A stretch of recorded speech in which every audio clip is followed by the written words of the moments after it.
Hello, Scream Demons, and welcome to the Screams from the Basement podcast. This is the scariest horror podcast on this side of the Black Lagoon. Screams from the Basement discusses the best double features the genre has to offer.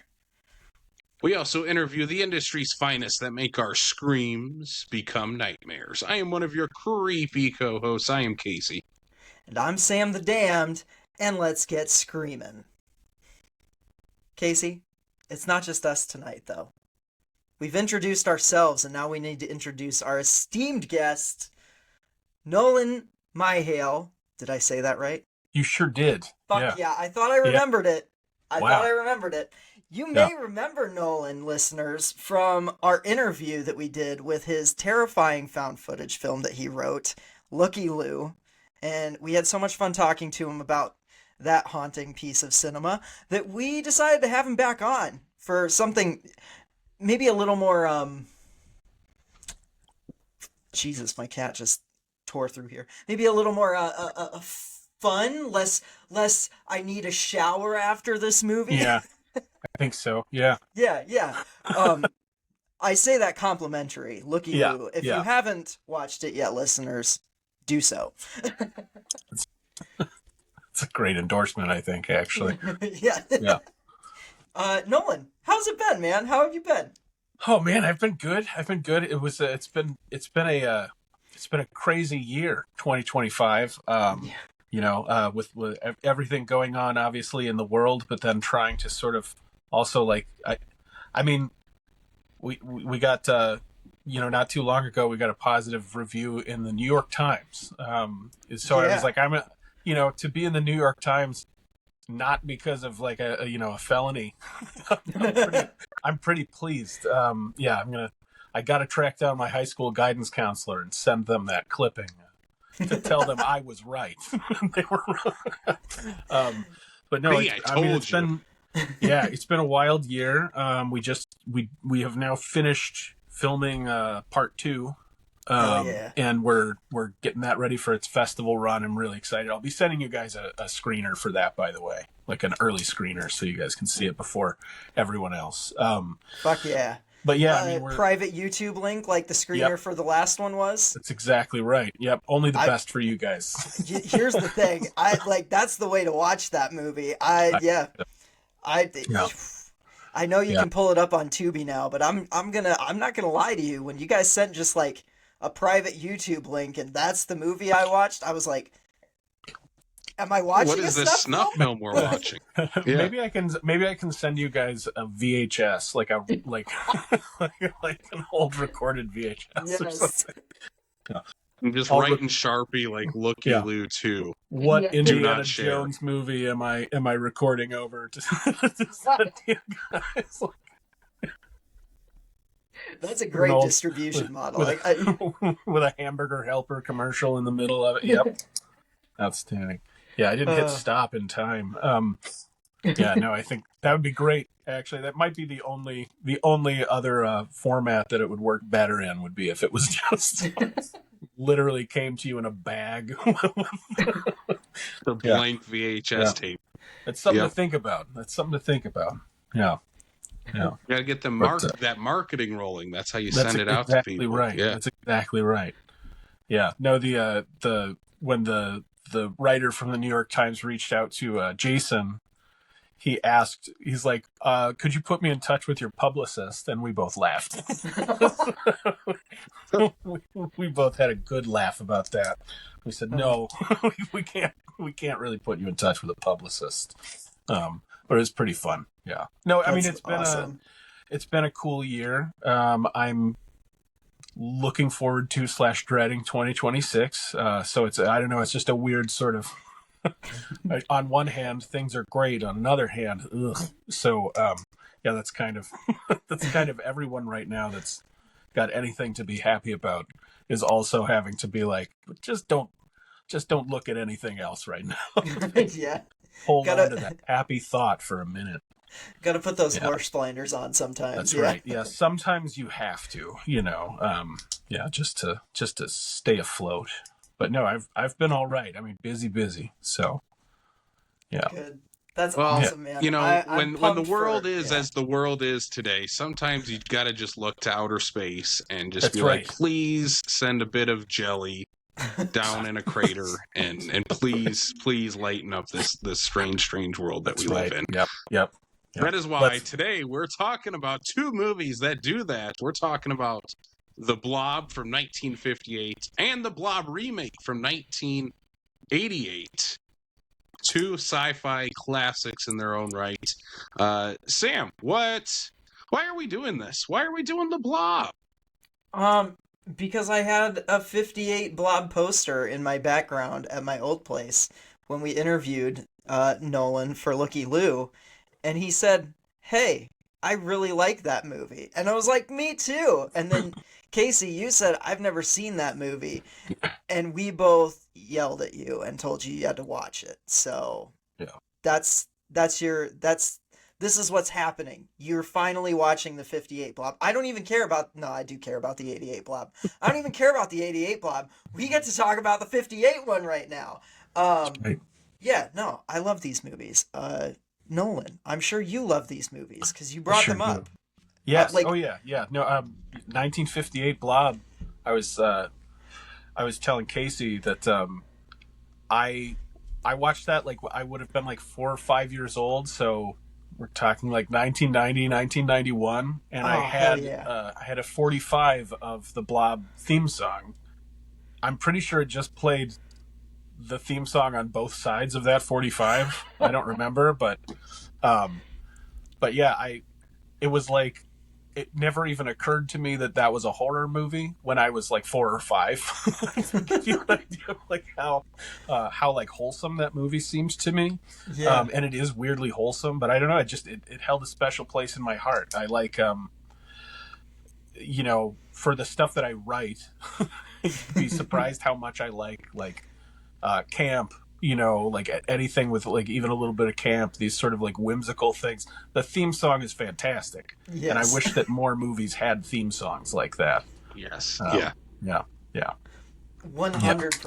100%. Yeah.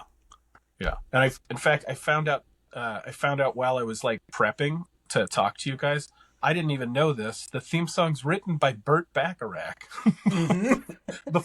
Before he was famous, he wrote this. And honestly, that should have been a sign to everyone that guy was going to be a star. Because oh yeah, it was like a Billboard. It was like 33 on the Billboard charts or something like that. It was a big hit, actually. So good for you, Burt. May you rest in peace. But yeah. That's our first Burt Bacharach mention on the show. Yeah. It's going to be a lot of firsts today. I feel. I hope. I'm sure. Hope it is. Yeah. We've never talked about the Austin Powers movies on the podcast yet, so that's okay. So now I'm two firsts. I'm keeping a tally. Well, we've probably speaking never of first, talked about Steve McQueen either. No, I highly doubt we've ever talked about Steve McQueen. No. So there you go. 3 firsts. There we go. Wow. Well, speaking of first, this was a first-time watch for me. I'm ready to jump into this because I wanna talk about this movie. This is gonna be a fun discussion. Talking about The Blob, 1958, directed by Irvin S. Yeworth Jr. What a name! What a fantastic name! Written by Theodore Simonson and Kay Linker. I can't even read my own handwriting here.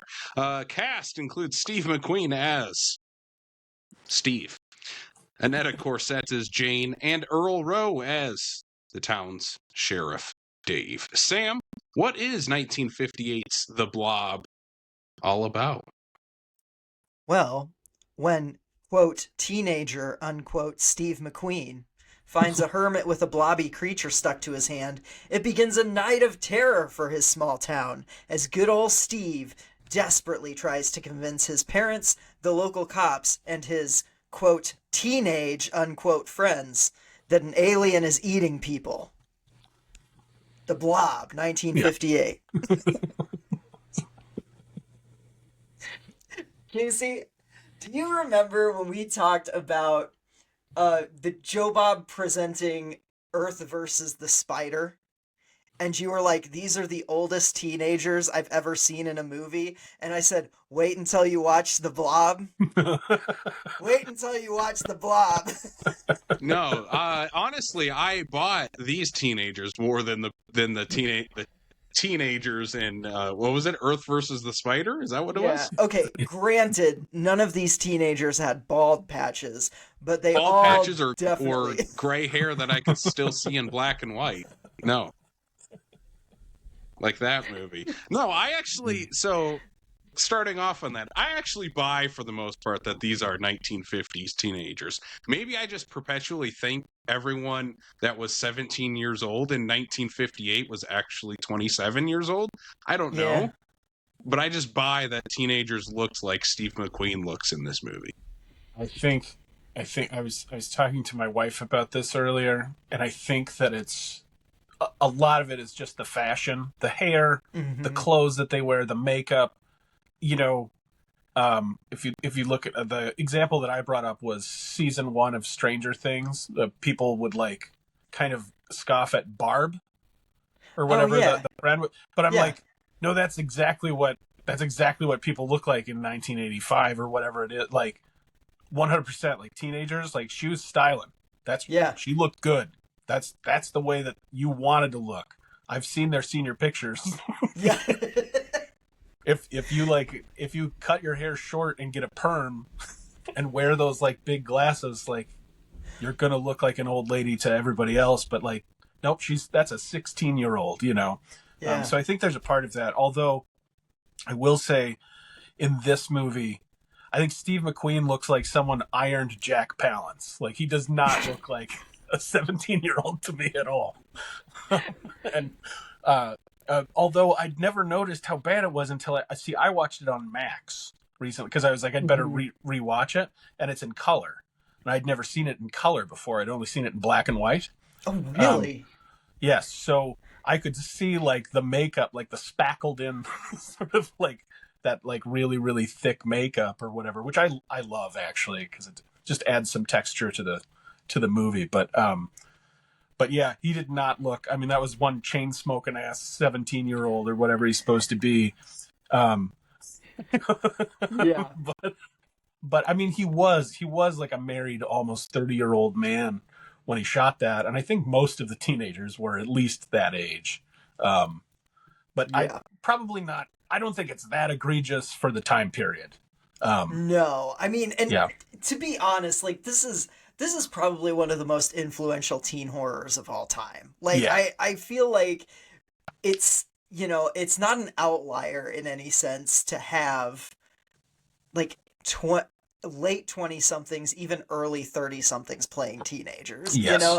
And I mean, Hannah Montana's older brother was like a 40-year-old dude by the time that show ended, you know, like, like old people have been playing teens forever. And honestly, I'm kind of between the two of you where I'm like, yes, I don't think Steve McQueen looks like a teenager, but I also think he acts like like I think his acting in this is so teenage. Like it is very much, every time that like when the cop pulls him over and he's like fiddling with his hands and like he can't look him in the eye and like he's kind of shrinking in his seat, like, I'm like, that's such teenage behavior. I thought that was scoliosis. Lowered him down in his seat. I think that's true. I think maybe a part of it is that Steve McQueen hated the movie. So I guess he just had like a shitty attitude the whole time. Oh my God. May have just translated to it came back to bite him in the ass because the movie made like millions and millions of dollars, but he turned down he could have gotten like $2,500 or $3,000 for the or 10% of the earnings perpetually, and he chose the $2,500. Oh no. He wouldn't even talk about the Blob for a long time. Yeah, shit, wouldn't even talk about crazy. it.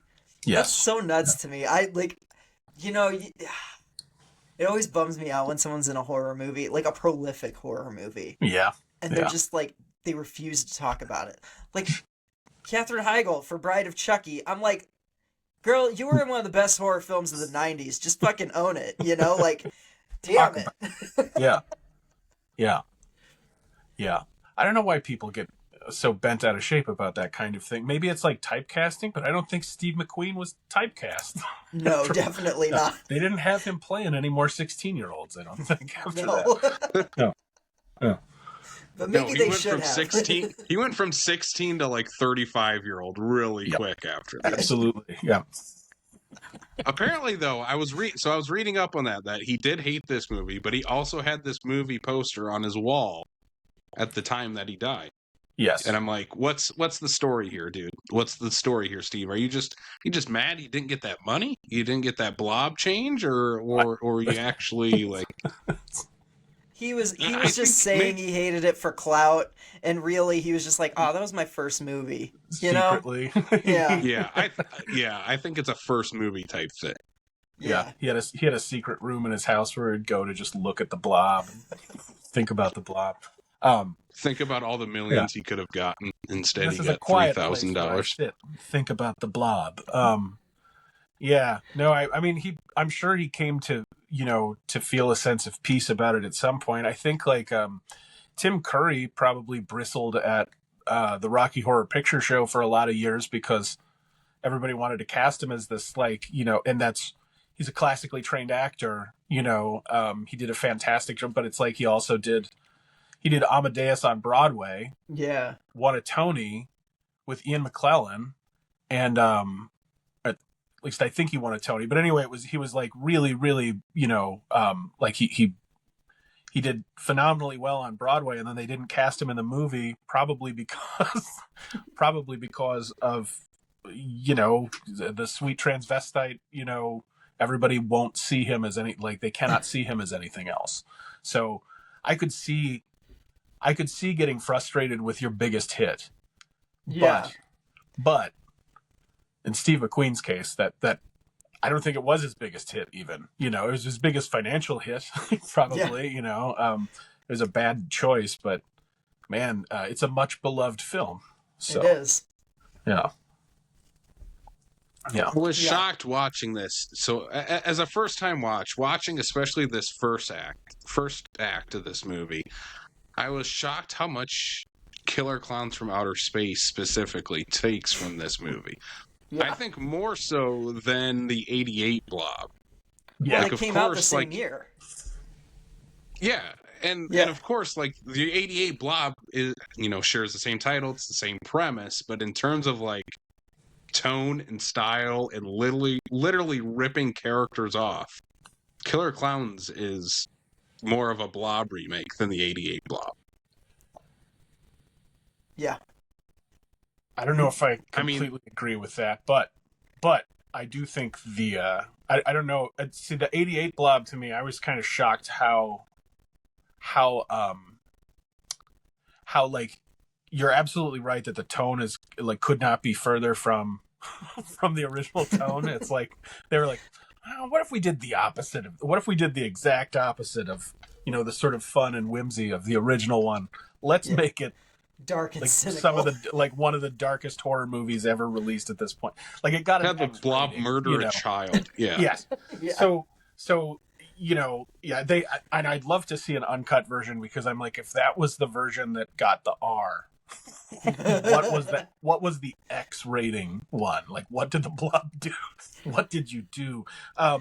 But in terms of the structure of the story, shockingly faithful, actually. Like the bones of it, I was like kind of dumbfounded watching it.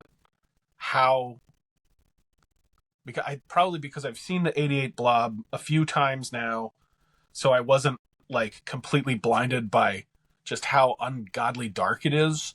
Yeah, man, like the pacing of it and just sort of like the beats of the story, they kind of kept it very close, like far closer than you would think.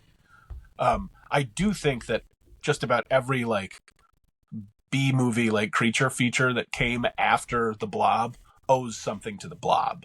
Like, no question. 100%. Yeah. I think the thing that I took away was there was two big things that I was like, okay, Killer Clowns literally ripped off this stuff. One is that the cop literally has the exact same name, Dave. Yeah. that's with the teenagers on this in this adventure. It's literally the same character name in both movies, Dave. Yeah, the nice cop in both of them is Officer Dave. Dave. Yeah. Officer Dave. And then you have the old hermit who lives in this shack, literally in the middle of the woods, is the first one to notice the giant crater with his little dog. Yeah. Same thing happens in Killer Clowns. You could have convinced me it was the same guy 30 years later that was playing Metal. Like, it's so similar to that. And then I would say after that point, then the movie really doesn't have a whole lot to do with Killer Clowns from Outer Space. But no, it did have a theme song. Did also have a theme song. That is correct. And it starts with teenagers at Makeout Point, like that's true. They're making out. They see the comet, and they go investigate. That's right. Yeah. Yeah. But she's not putting out in this movie. No, she's not going to do that. Yeah. I was, when I rewatched, it had been a few years since I'd seen the 58 Blob. I was impressed that they didn't lean. I didn't think they leaned too heavily in all of this trouble happened because they tried to have sex.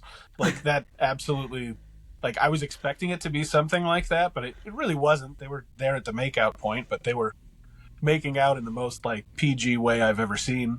It wasn't like, and then when she said, no, I don't want to, he was like, okay, let's go chase that. Let's see what fell out of the sky over there. Which, like, normally, and I think in Killer Clowns, that's probably closer to what they did in the 88 Blob, it takes on a very, very scary sort of, like, this is a very, very inappropriate, like, this isn't going to build to a laugh now. It might have worked in the late 80s, but, yeah, going into a little bit of a felonious direction, I guess, with the guy in the car or whatever. I don't know. Yeah. I will also say, as we're kind of going through this movie, the effects in this really surprised me how well they still hold up in it. Mm-hmm. Yeah. Because the most I had seen from this movie is when they play the trailer and scenes from it in Greece at the drive-in. Like, that's the most I've ever seen of the Blob. So I was surprised how much these special effects still hold up all these years later. Even relatively compared to the 88 version, what we do see in this movie is still pretty damn good, especially on the old man's hand when you see it later on, like in its, like, jelly form. Yeah. Like, it still all looks really good. Yeah. I think so too. Yeah, like when it oozes, I like how it still, they carry it over in the remake too, but I do like how as it eats people and it gets bigger, it also gets redder, because it's just like, for the 50s, that's pretty gnarly, it's the blood of its victims literally coloring it darker, and I kind of love that. And I love that they bring, like, the not to get into the 88 one yet, but I was reading that they were going to change the blob color in that, and then decided against it, went back to the, like, pink, dark red, and I'm like, that's the right call, because that's like, that's part of the horror of the Blob, is like, it's just like, so it makes digested it the Blob, people, like, and not something different. Yeah.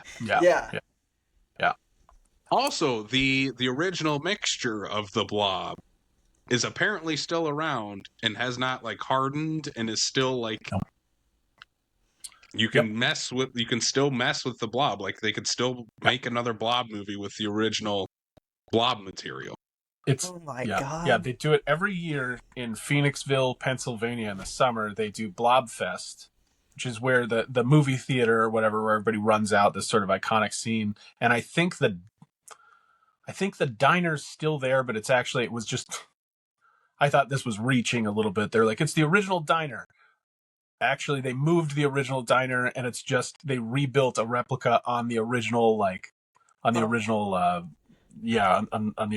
platform or whatever. I'm blanking on it, but the site, yeah. So it's like, is it the original diner then? But anyway, but yeah, you can get, like, they've got Blob things on the menu, and they recreate the picture, everybody running out of the theater or whatever, you get to be in that if you go to Blob Fest. Oh, that's cool. And you can thrill at the sight of a ball of silicone in a 5-gallon pail.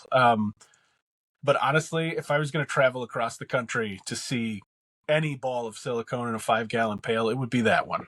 Yep, it would be that one right there. Yeah. If I was ever going to run screaming out of the theater, there can't be any other theater that you run screaming I think out of. I think it would be that theater. Yeah, it would have to be that theater. Yep. Yeah. You know, and watching that scene, I mean, it's iconic, right?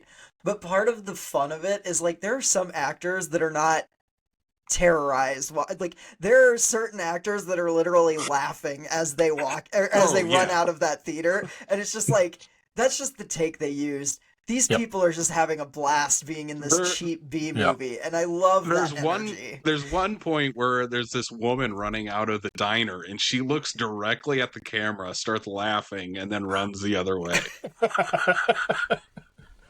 It's amazing. I love that stuff. Fantastic. It's the little things in those, like, cheap movies that, like, give away that it's a movie that only make me love them more. You know, it's like when you watch Frankenstein in high definition and you see that it's just a curtain backdrop in a lot of those scenes because you can see the wrinkles in the backdrop. Like, it's that kind of stuff that makes things like The Blob way more endearing. And I love B movies, and I love cheap B movies specifically. And this is that. It makes the most out of its cheapness, but it's still cheap, and I love that, you know? Yes. I couldn't agree more. There's something just really charming about those types of, like, mistakes or whatever. Again, it's, like I said, with the being able to see the pancake makeup and all that, it's like that just adds to the texture of it for me. Mm-hmm. The joy of it. Also, can I say, before we get to the third act fully, because I do want to talk more about the movie theater and the diner scene specifically. I know we're kind of jumping around, but that's my next point. I'm going to be a little negative for a second. I'm going to be a little Can I be a little negative for a second? Fair. Yeah. I'll kill you. I think the second act of this movie is terribly boring and nothing happens. Yeah. Disagree. I have to agree with you. What? It's just people not believing Steve McQueen and his girlfriend for like 30 minutes, and then all of a sudden and then in the third act they start to believe them, and then the cool stuff happens again with the movie theater and diner. I think the first act and the third act are really great and still hold up. The second act feels like a 1950s B movie, where I think here's the thing that I'll turn this negative into a positive. Most 1950s B movies all feel like this second act, where nothing happens until something happens the last 10 minutes. At least here in The Blob, something happens the first 20 minutes and the last 20 minutes. It's that kind of middle ground, middle 40 minutes or so where nothing really happens. I have a theory about why they do that too, actually. They didn't have enough money? No. I mean, that was probably part of it. That was probably a convenient part of it, but honestly, I would not be shocked. I don't know this. I just came up with this theory just now when you were talking about it. But they got to give people like, people are used to, like, having an intermission. They gotta go. They want them to go and buy, because these B movies, they were money making, machines. They want people to go and buy refreshments. They want to, go to the bathroom and get refill of their soda pop and their peanuts or whatever it is that they were eating back then. Yeah. Honestly, I wouldn't be surprised if that's why they intentionally make it drag in the middle, because I can't think of a 50s, like, cheap 50s B movie that doesn't do that. Yeah, that's true. That is very true. That is a great call. You hook them in that first act. Yep. Give them time to go concessions, mingle with friends while they're watching the movie at the drive-in. Yep. And then you hook them in the third act again. Blow them away with that third act. Yep. Here's my rebuttal to both of your arguments that the second act is boring. Jane's little brother is a scene stealer, and he's so funny every time he's on screen that it carries me through the second act. One of the best child performances from this era ever. I love him. Like he's fun, but he has like 2 scenes during that. But they're so good. They're so during the good. Middle. Yeah. And then he's really funny at the end, in the third act again. He's fantastic in the third act. I think that's when he really brings it home. Oh, yeah. He's got a whole arc, you know? Yeah. I mean, he's trying to shoot the Blob with his cap gun and everything. Like, it's great. I love the scene on the stairwell where Jane is sneaking out and he, like, is talking full volume because, you know, like, when you have a little sibling that's that much of an age gap, that's what they do. And it's not a malicious thing. It's just a, what are you doing? And you're like, fuck up. What are you doing? You know, like, and I don't know. Everything with Jane's little brother cracks me up. And I fucking love that kid. He's great. Yeah. Like, they should give him an Oscar for this movie. I wonder whatever became of Jane's little brother. Yeah. I don't know. Might have to look him up. I should have looked him up because I literally wrote a note and then I did not follow it up with any research. But maybe I just wanted to make sure that he got his due in this conversation. Maybe you could get him to come and do a booth at the Vermilion Vortex Film Festival. Hell yeah. I will look him up as we're recording and see what happened to little whatever his name was, Jane's little brother.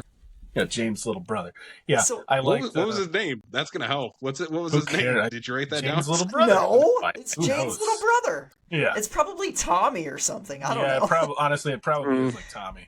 There's like an 80s little kid name. But it's at least some name with a double verb or a double consonant followed by a Y. Like that's the only kind of name Little Brothers had. Oh, you are 100% correct because it's Danny. Yeah. I knew you would get that, Sam. According to IMDb, guess what? What little Danny, played by Keith Alimony. Guess how many movies? Yeah, that's his name. Guess how many movies he did? Probably one. Just the one. One. Yeah. His only other IMDb credit is as himself on Cinema Insomnia with Mr. Lobo, talking about the Blob. Imagine that. Which he does not remember. There's no way he remembers it that clearly. No, probably not. No. I mean, because that kid's definitely like maybe 6 or 7, maybe. He was born in 52. This movie came out in 58, so he he's probably like 5, 6 years old. Thing. Yeah. Yep. Yeah. He's great. When he flings the cap gun, when he's just like, fuck it, and throws the gun. Throws it. Oh, it's I think that when the mom comes and grabs him, she's clearly laughing. Yes. When she comes to grab him to pull him away from the mom, the mom is definitely laughing. It's because that kid's a cut-up. He's great. He's so funny. They should have just let that kid... they should have let him follow that train of thought. He would have solved the Blob problem sooner, I think. He's a better hero than Steve McQueen. Just throw shit at the Blob. Yeah. Yep. Wouldn't have ended well for him in the 88 Blob, though. I'm going to be honest. I'm glad that little Danny did not show up in 88 Blob. Oh God, yeah. We wouldn't have been laughing about him. No. He wouldn't have made it out of that sewer either. Yeah. Yeah. No. So one thing about the movie theater here, I want to throw out a couple things that I wrote down just watching the movie that I thought was interesting. It was 80 cents for a movie. Yes. Back in 1958 at the Midnight Spook Show, where they were showing Daughter of Horror with Bela Lugosi. Okay. Wait, that was oh no, never mind. I'm thinking the remake already. We got to talk about the movie they watch in the remake, because I don't think it's a real movie. Probably not. But I want it to be so bad. Yeah, I don't think that one is. I think that one is, they shot for that one. Okay, yeah. And then at the end, one of the cops is like, yeah, this thing's killed 40 or 50 people. Send in the National Guard. I'm like, we've seen like 3 people die, dude.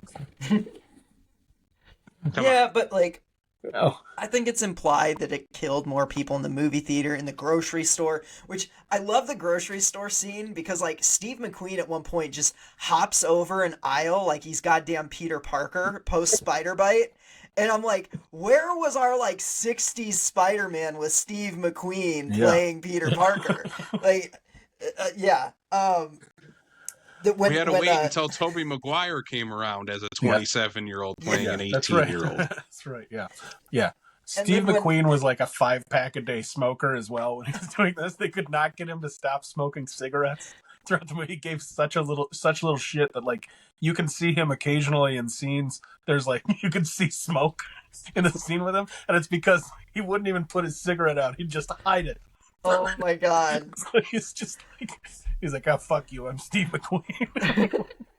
And this was before he was Steve McQueen. Yeah, this is his last Stephen McQueen. He was Steven in this one. Yeah. Oh my god. Yeah. Yeah. Also, when the kids call the cops, and Steve is like, you got to call him because he won't, and it's like he hands the phone to the one other kid, the Officer Jim, the bastard, was like, he's worse than Steve. And I'm like, that's not good strategy, guys. Like, what are you doing? But, like, the kid like tells him, like, oh, there's a monster and he's in the thing. And, like, Officer Jim hangs up, and to the other cop in the room, he's like, it's just a prank. And they're like, I don't know, we've been getting calls like this all night. And he's like, no, they're messing with me. They've heard about my war record and it bugs them. I'm like, what? That's Officer Jim. See, another similar character to Killer Clowns from Outer Space right there.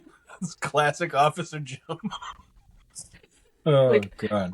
These teenagers don't like me because I have a war record and it bugs them. Like, it's so good. If I had a nickel for every time I lost an over-the-phone customer service job for handling it like Officer Jim. Then there's the guy that's trying to dress for the emergency when the sirens start going off, and he puts on his like fire helmet or whatever, and then the air raid one goes on, and he goes like, air raid, fire, this has never happened before. What am I supposed to wear? Like, there's so many great little bits in this movie that I love, and they crack me up every time I watch it, no matter how many times I've watched it. Which I thought that was more effective than the attempt at humor in '88. In the '88 one with the pharmacy, I thought that the I don't know what to wear was funnier. I agree, and I like the humor in the '88, but I don't think the '88 doesn't have as much humor as this one, and like the humor that it does have is maybe a little bit more mean and darker. It feels kind of inappropriate. I'm like, I don't want to laugh right now. Yeah. The humor in the 58 one feels like way ahead of its time for a movie from 1958. Like the kid throwing the gun, like that seems like something like a kid from the 80s would have done. Fantastic. And same with this bit. This is an 80s bit where this guy's like, I don't know what to wear to this. Yeah. It's weird. Yeah, the Blob 58 was ahead of its time in more genre than one. Oh, yeah, for sure. Oh, Danny. Danny. It was until the ending where it, again, feels very 50s, where how do we get rid of the Blob? We realize it does not like the cold. So we freeze it out with a bunch of fire extinguishers. And then what do we do with it when we do that? Well, we send it to the Arctic, and we just throw it in the ocean until the snow caps melt, and then the Blob will come back or some shit. I don't know. That's how they were solving their problems in the 50s. Yeah. Just throw in the ocean. Yeah. Yeah, how's that worked out for us now? Just chuck it in there. Yeah, honestly, the Blob would be thawed out now. Yes. It's ready to come for us now. So someone needs to do a legacy sequel to the 58 Blob. Where it opens with an ice cap melting and the Blob just like slops out into the ocean and starts swimming towards, society. And it takes over a ship in the ocean as the cold open. I would take it even further. I think it should be starring Danny. Yes. Danny should come back. We'll give this guy another credit on his IMDb page. That's right. and the Blob 2.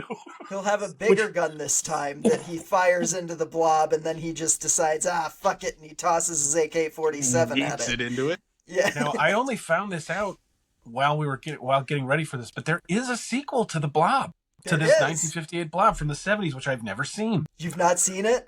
I have not seen it. It's terrible. Is that one called Beware of the Blob? Beware the Blob.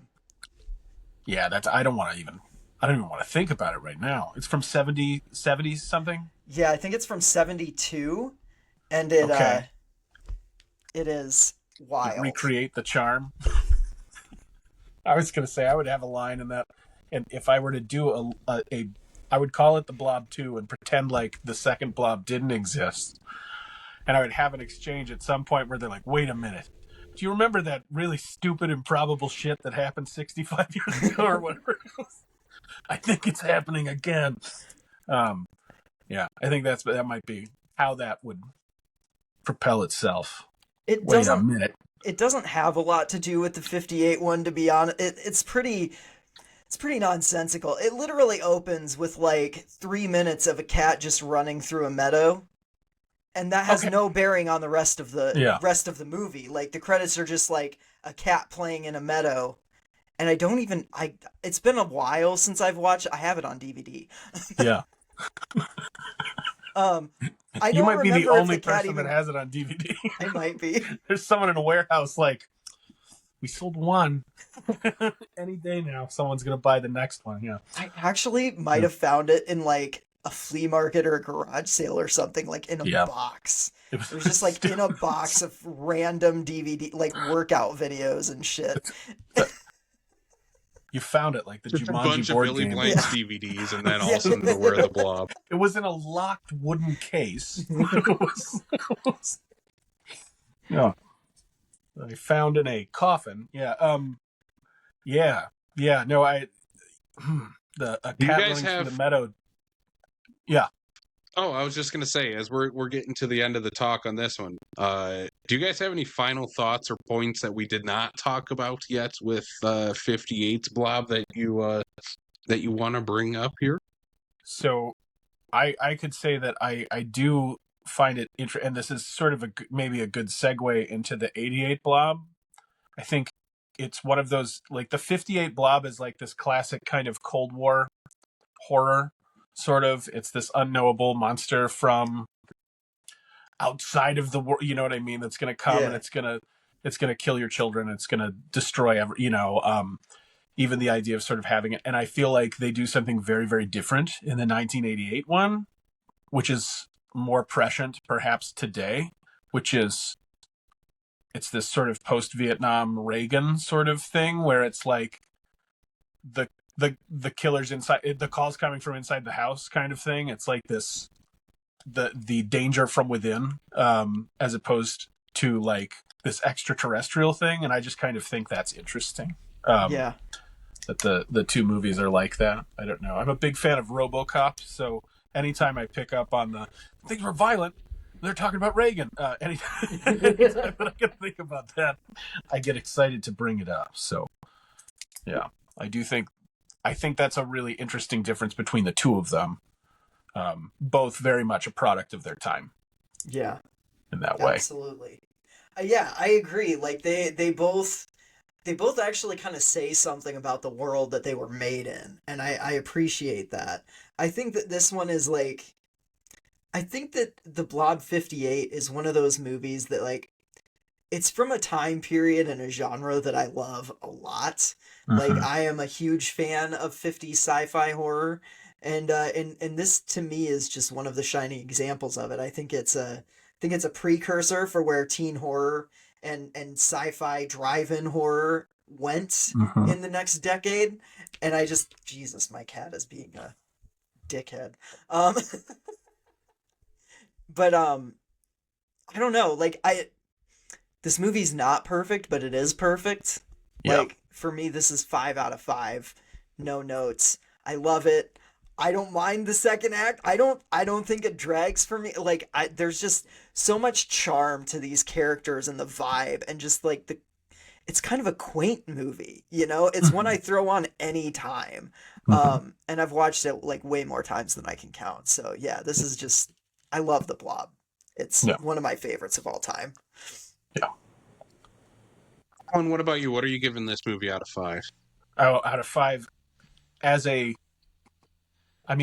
example of that kind of like drive, I would say it is a 5 out of 5. I think it's this is like, if someone asked me what an example, like what a perfect example of this kind of film is, I would probably say The Blob. Now, I'm not saying that it's, that's obviously relative to other movies of its ilk. Is it like, was I deeply moved by it in the same way that I was moved? Well, no. Daniel Day-Lewis is not going to be in The Blob. He's not going to read that script and be like, I need to do that one. No, I mean, it's not like that kind of movie.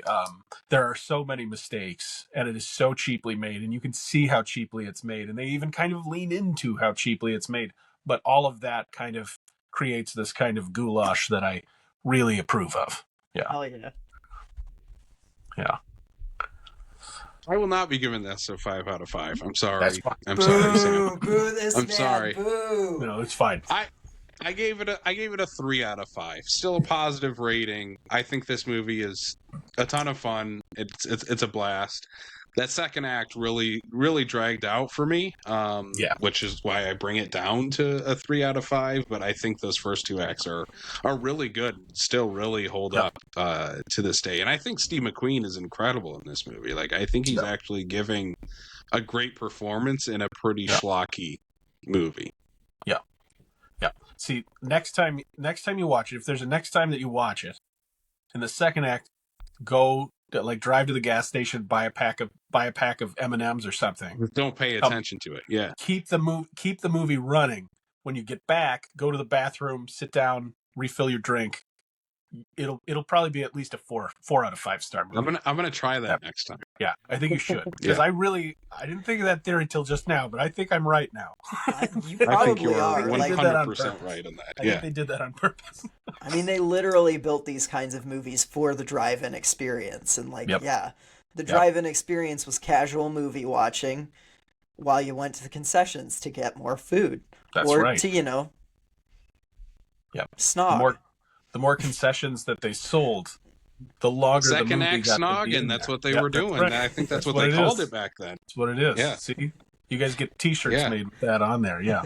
Now that we know. Second act snogging. Sam, get on that. Yeah. Totally. And I'm gonna have a graphic of 250s. It's just an old 1950s car at the drive-in, but all the windows are fogged up except one handprint, and it says second act snogging. Yep. 250s teenagers, one with a receding hairline and liver spotted hands. Be on the lookout for that T-shirt coming soon. That's right. Yeah. All right, gents. Well, let's jump to 1988 then. We're gonna jump into our time machine. We're gonna go ahead 30 years. And we're gonna talk about The Blob from 1988, directed by Chuck Russell. That name you might recognize from Nightmare on Elm Street 3, The Mask, and The Scorpion King. Hell yeah. This movie is written by Chuck Russell and Frank Darabont.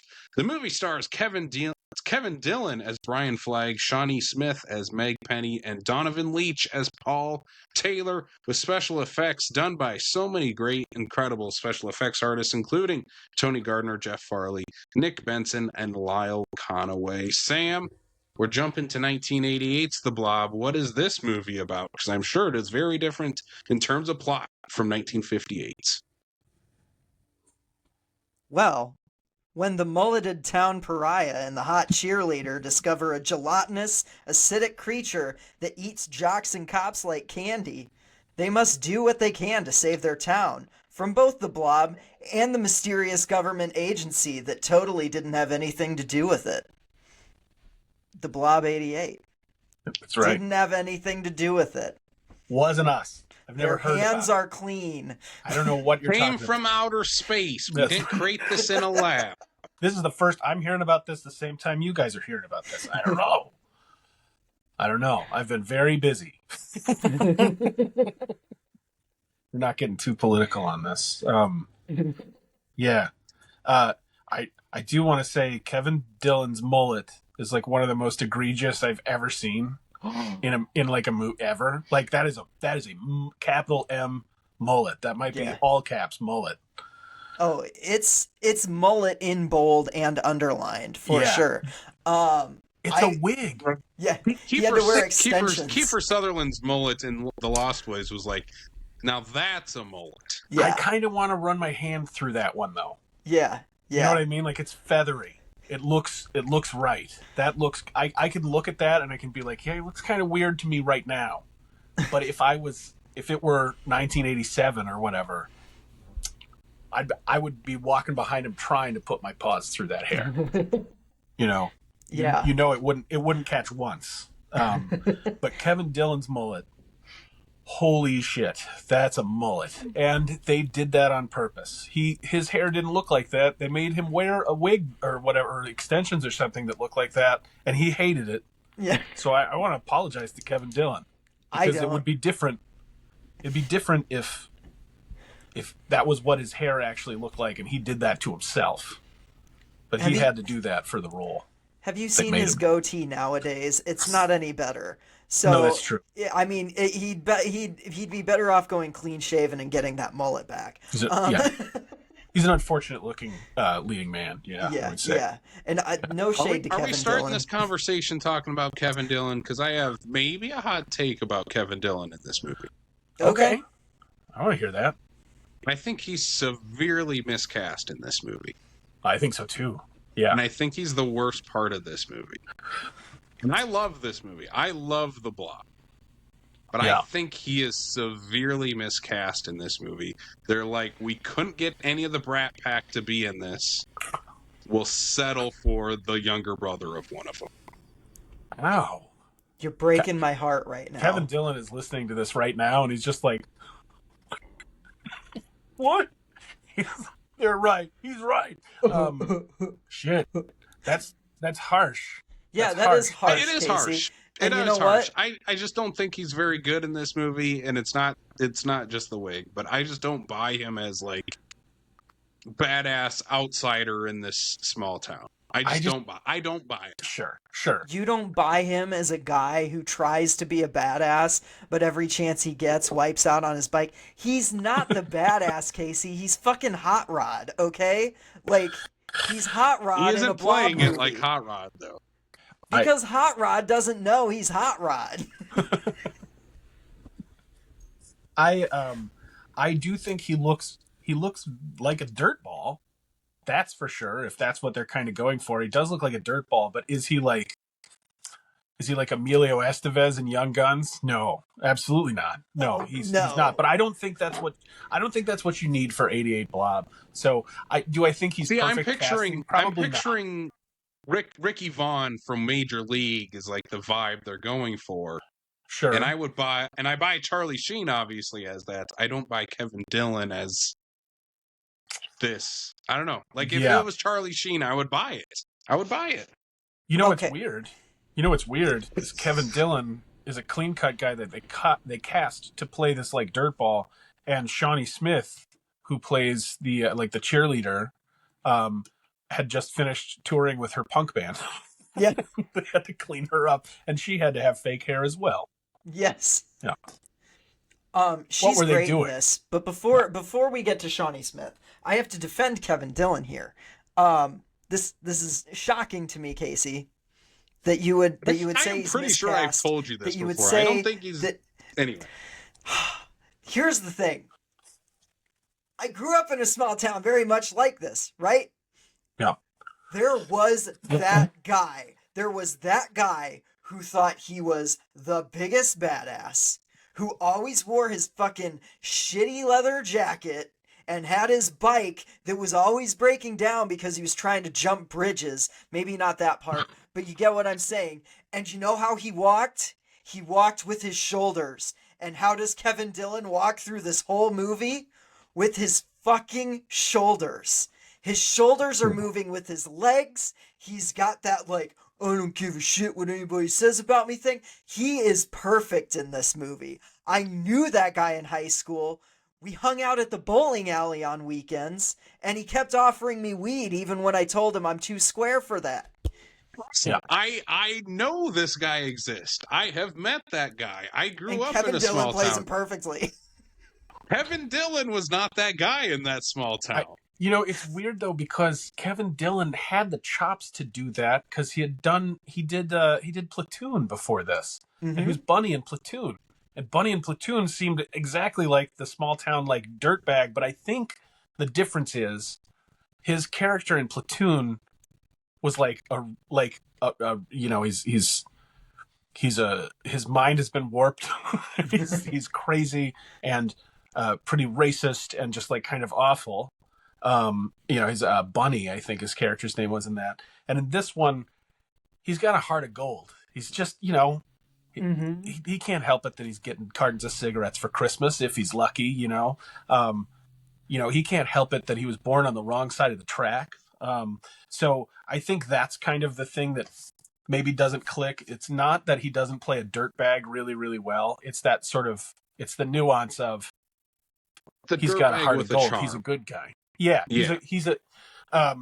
But I can't shit on his performance because I forget it. But I know what you're talking about. I know what you're talking about, because it does seem like something's a little bit off there, but I always thought it was just a fake mullet. Honestly, I always thought it was just a fake mullet. Here's the thing. He has one line towards the end when he's getting ready to ditch town, and Shawnee Smith is like, I have to go save my little brother. And he's like, no, I'm leaving. I'm getting out of here. I'm saving myself. And she goes, is that all you care about, is like is that all you think about, is taking care of yourself? And he just goes like, well, no one else ever no one else ever asked for the position. And that line is just like, oh fuck, like this is a guy who like he's cold-hearted in that moment, because like he's like, no, if I am not the one that saves myself, no one is coming to save me. I love that. Look, this isn't fucking Shakespeare. I'm not going to go that far. But, like, Jesus Christ, like, when he says that line, it breaks my heart. Like, it really does. And I love him in this movie. So we're just going to have to agree to disagree about this Kevin Dillon shit. We're definitely going to have to agree to disagree, because I laughed when he delivered that line this time. Well, that's bullshit, Casey. You just lack empathy, you emotional rhinoceros. I can't believe you laughed. Apparently, I prefer my Dillons to be called Matt Dillon instead of Kevin Dillon. Oh my God! Yeah, Kevin go watch Dillon Yumi and Dupree then again, you prick. Kevin Dillon is fuming listening to this right now, and Matt Dillon is just like, fuck yeah. Okay, you guys want to talk about The Outsiders Dillon's listening to it with him. They've each got one AirPod in, and Matt Dillon is like ribbing him, going like, "Ha, I'm the favorite Dillon." Wait till they hear our takes on the Estevez brothers. Oh no. Charlie Sheen supremacy. Yeah, I'm a Charlie Sheen guy too. Anyway, we'll move on. We will agree to disagree, Sam, on Kevin Dillon in this movie. We only spent like 15 minutes talking. Yeah, it's been a long time talking about Kevin Dillon. I think that's the most anyone's ever talked about Kevin Dillon. No, probably is. Quite a few seasons of that Entourage show, right? No. Yeah, but nobody ever talked about him in it. No. Or Kevin Dillon. I hope he Kevin Dillon just threw his phone. If Kevin Dillon does listen to this, I apologize. I'm sure he's stopped listening to you by now. He's done by now. You ruined it. You burned that bridge to Kevin Dillon. Now we're never going to have Kevin Dillon on the show, Casey. That's Thanks right. a lot. If Matt Dillon's listening, apologize to Kevin for us. I am sorry. Moving on to the actual movie. I do think I think the best part of this movie is the subversions that they do from the 58 Blob. Yeah. Mm-hmm. So when I watched this with some of Chuck Russell's commentary on, and he was talking about the movie and talking about our three main characters of Paul, who's like the football player, boyfriend, Meg, Shawnee Smith, and then Brian. How all three of them, kind of in the beginning, are the stereotypes of what every 1950s movies had.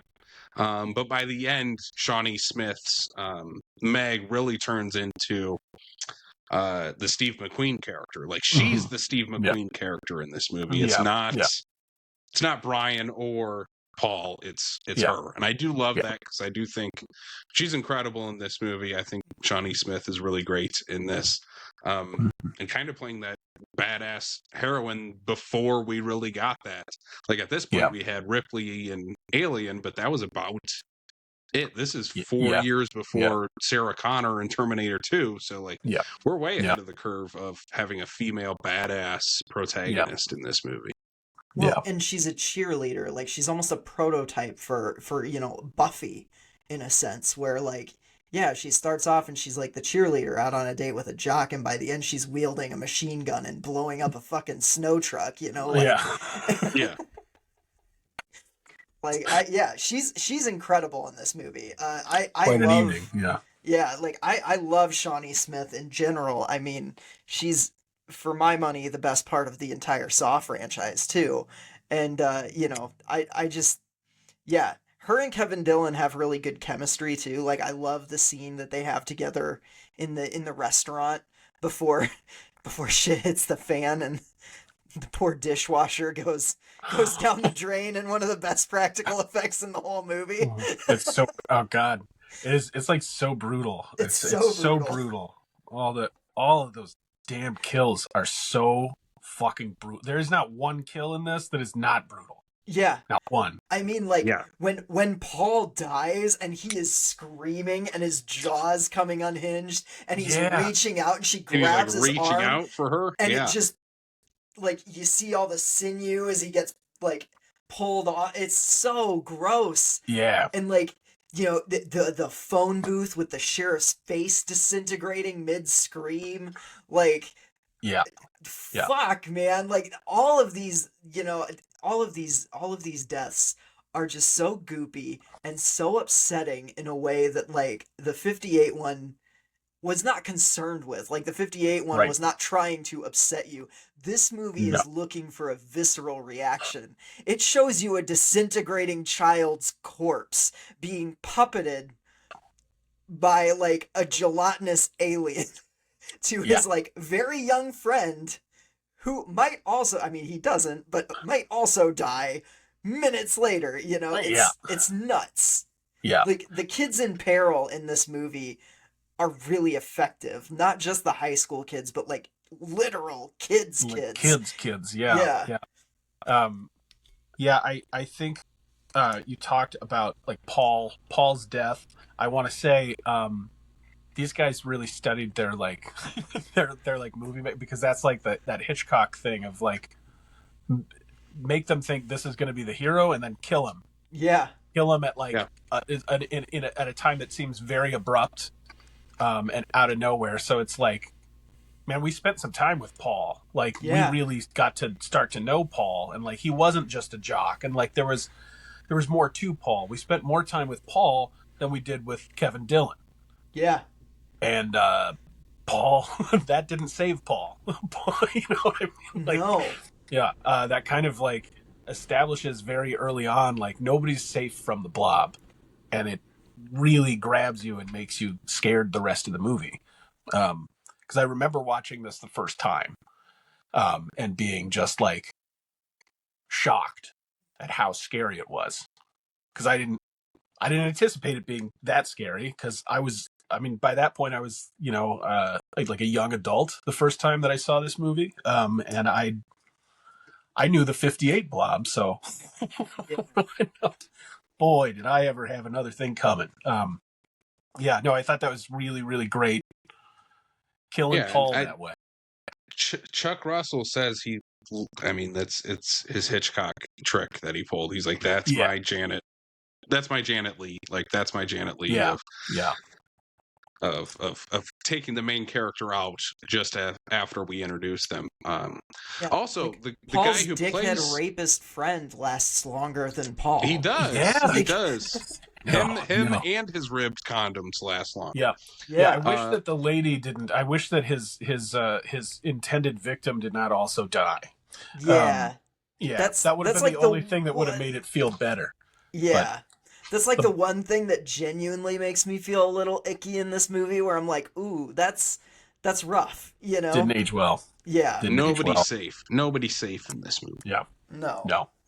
But the guy who played Paul is actually doing that practical effect where he is underneath all of the blob material.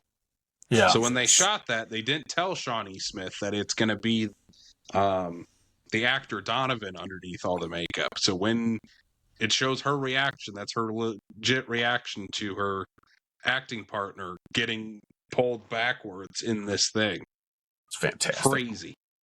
Fantastic. I mean, with movies like this where it's all done in camera, like, her reaction had to, like, your real reaction to walking onto a set and seeing that is probably visceral as shit. Like, I mean, good God. Yeah, they don't. Again, it's like what they did in the 80s was combine all of the all of the amazing practical effects that they had at the time, where you had puppets, you had the practical effects of using like actual material that looks like the blob. They use miniatures quite a bit in this movie too, and then there is a little CGI in this in the third act. But again, nowadays everything in this movie would just be CGI. Literally, the entire blob, and any time the blob appears, would just be computer graphics. Instead, they're like, what's going to get the most visceral reaction on how we shoot this? I think especially in the phone booth when it cuts to the waitress like from above and like the blob just rushes in. That's all a miniature. But you couldn't tell. You would think that's just someone inside of there that they blew to smithereens. Yeah. And I hope that people take note, because this is just like clearly not something that's getting through to a lot of like Hollywood producers. The CGI looks like shit. Like it even like the super state of the art stuff that we have now, and it's been going on and on and on for there's a reason why the first Jurassic Park, that it's there. You don't buy that the actors are interacting with it. The best Jurassic it. Park because they're fucking real. What looks better than real? Nothing. Unfortunately, nothing. So they have not been able to succeed in that sort of thing. Like, and this, like the Blob, honestly, like it's not as big a movie as a lot of these, but like, or as a lot of other examples I could name, but like, man, for practical effects, like if I were trying to learn practical effects and make the argument that like you go with the practical effects over the CGI, this would probably be in like my top 5 that I would show to someone to be like, look at this fucking shit. Because they don't shy away from anything. They show everything. 100%. This is on the level to me as like same level as John Carpenter's The Thing, or Brian Usna's Society, or fucking Reanimator, or any of those that are just like visceral, in your face, on screen practical effects, and you just can't get that. You just can't get that with CG. It's not real, and even if it looks real, it's not. Like, there's something in your brain that sees that is not a tangible thing. So like even practical effects that aren't as good, like you mentioned the original Jurassic Park, like at times that's a dude in a raptor suit, that's like stuff that they were doing back with like in the 50s with Godzilla, like, but it still feels more real and visceral than if you just have a CGI raptor, like in the new fucking Jurassic World movies or whatever. Yes. Yeah. I mean, I buy everything in the original Star Wars trilogy more than anything that Disney Plus has put on their streaming service. And that movie came out 50 goddamn years ago. I remember watching, like going to see like the remastered Star Wars, like the original trilogy in theaters, and being like, oh no, they're going to do something. I was like, they're going to do something really bad when they start making new Star Wars movies. And I was 100% correct. Episodes 1 through 3. Yeah. I'm a prequel apologist, and I won't even argue with you there. Yeah. I mean, effects wise, it was sparkling dog shit. Yeah. Like, I was just like, come on, guys, come on. But yeah, I mean, the practical effects matter, and I would say that if nothing else, if I can't hold the Blob 88 up for anything else, I would say, man, that's a masterclass in practical effects. Unbelievably good, and they pulled out all the stops. Like a lot of the miniature work, that's the same shit they were doing in 1958. When the Blob goes over the diner or whatever. They just took it to the next level, essentially. Yeah, for sure. Yeah, so they had some of the best effects artists in the world at this time working on this movie. Mm-hmm. Yeah, it shows. Yeah. Every time I watch it, I always forget Tony Gardner was part of this, and I see his name pop up in the credits, and I'm like, of course that's why this movie looks so fucking good, because Tony, who does it better than Tony Gardner? Fucking love that guy. Here's a weird fact too. One of the producers on this movie, Jack Harris, was also one of the producers on the original 1958 Blob. So 30 years later, he got to work on another Blob movie. Hell yeah. Yeah, it was a little different. He didn't bring Danny back. Well, that's the thing. So, Danny is one of my favorite parts of the original. This new one, this new one that came out, I don't do math. 40 years ago. 37 years ago, yeah. Yeah, there we go. No, the little Shawnee Smith's little brother is great. I love his friend though. His friend is kind of just a little shit, but in the most adorable way. Don't get too attached to that friend, people. Though. Yeah, he's just he's harmless. He's that kid that he was probably a little shit in school, and mom's like, I don't know about that friend of yours, but all he really wants to do is go watch horror movies with his headphones on, listen to his jamming all the time. His Walkman. Yeah. What now it's gonna bother me. What is the shitty fake horror movie that they were gonna go see where it was like the Tool Shed Killer or something crazy like that? So it was it's a guy in a hockey mask who chops people up with a chainsaw, and and they play a clip from the movie, and I love it because it's two people that are making out, and they look up, they're by the river, and they look up at the bridge, and there's a guy trimming hedges, and they're like, who's that guy trimming the hedges? And he looks up, and he's got this hockey mask on, and the guy goes, I don't know, but I'm pretty sure hockey season's over. I want to see that movie badly.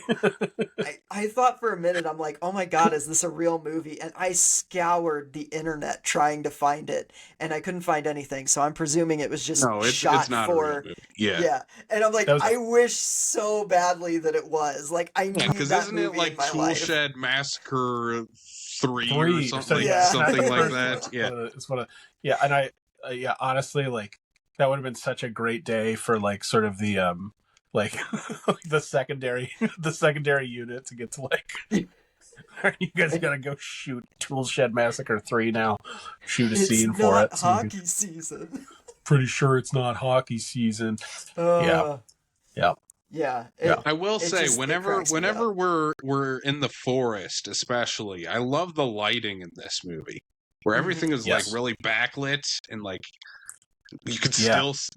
Here's another problem with modern movies. I don't want to just shit on every modern movie, but lighting in modern movies is awful, especially at night. Yep. Here, it's incredible. You can still see everything. And I still believe it's night. It's crazy what you can do with lighting in a movie. It's I buy that there's light in the darkness, so I can still see what's happening on screen. I'll say that speaking of the woods, I like the shell-shocked Vietnam vet hobo eating beans out of a can in this movie better than the charming little hermit in the little shack in the woods of the original one. Because I don't think the charming little hermit existed, but the crazy beans, Vietnam vet guy 100% existed. Yeah, 100%. And that is probably the most convincing part about, not to open up, reopen the wound, but Kevin Dillon, his character being friends with that guy did feel authentic. We could probably talk about that. He cared for that guy because he saw his own future in that guy, I think maybe. Yeah, for sure. I'm gonna want someone to find a half-empty beer for me too. Oh my god.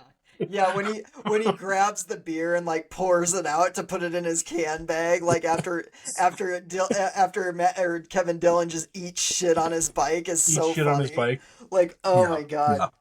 Yeah. I thought that's more fitting. It's also like kind of hammers home the like these are two different movies. Mm-hmm. You know, there's something so like saccharine and innocent about this, but like this movie is mean and brutal and very and it doesn't cynical. shy away from showing us sort of the ugliness of our own like of that 1988 society. So I